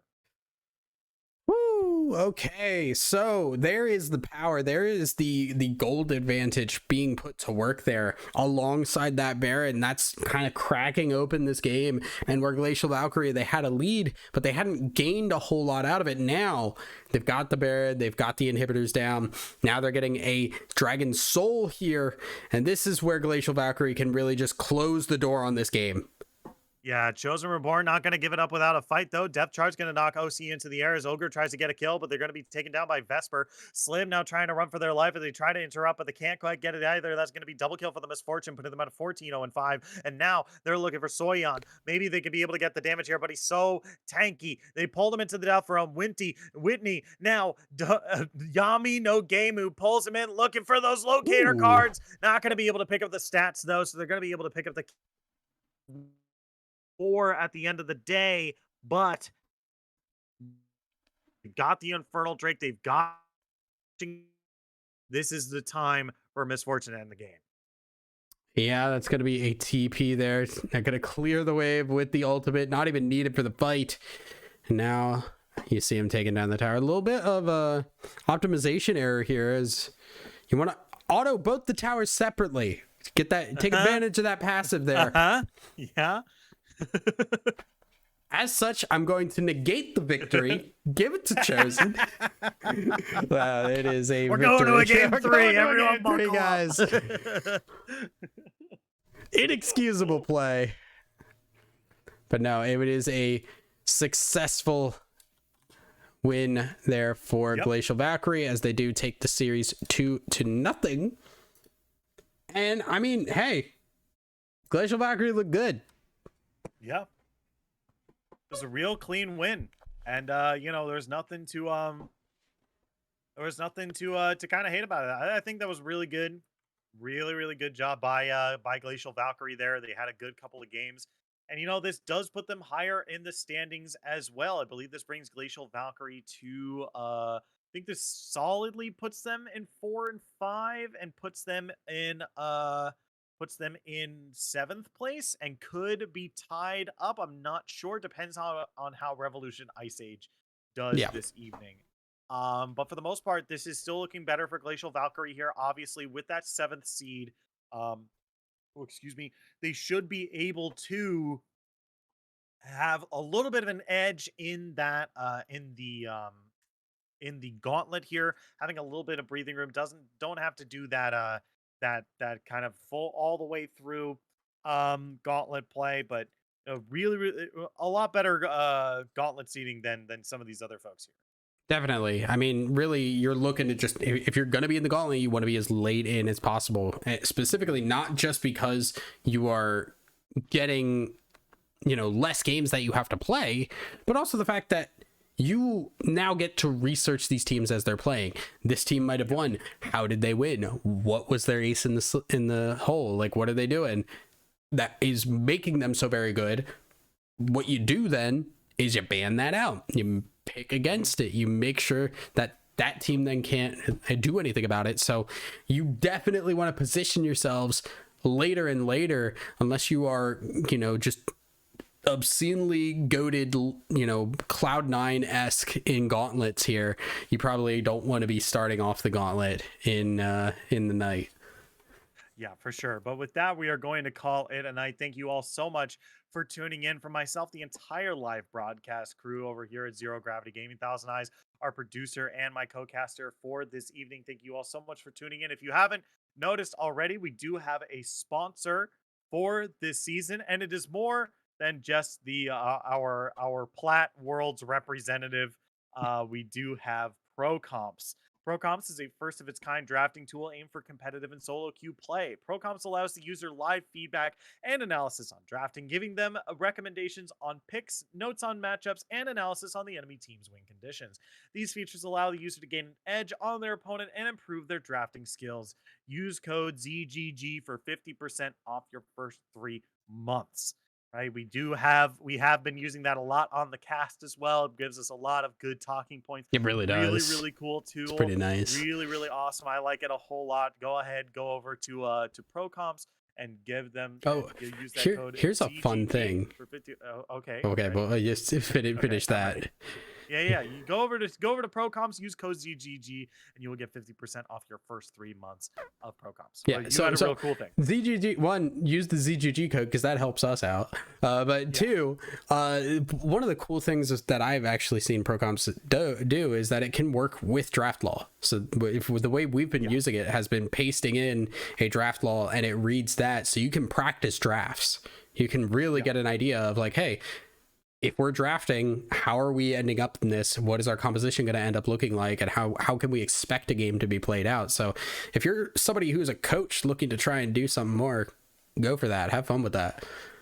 Yeah, for sure. But from everyone here at Zero Gravity Gaming, thank you all so much for tuning in. If you haven't already, press that follow button. We have League of Legends action for you to watch nearly every single day. And if you're feeling generous, press the subscribe button as well. It helps us keep the lights on here at Zero Gravity Gaming. It helps support a really good org trying to give you guys really good League of Legends. But until next time, my name is Jinkari. That's Thousand Eyes, and we'll see you at the next match.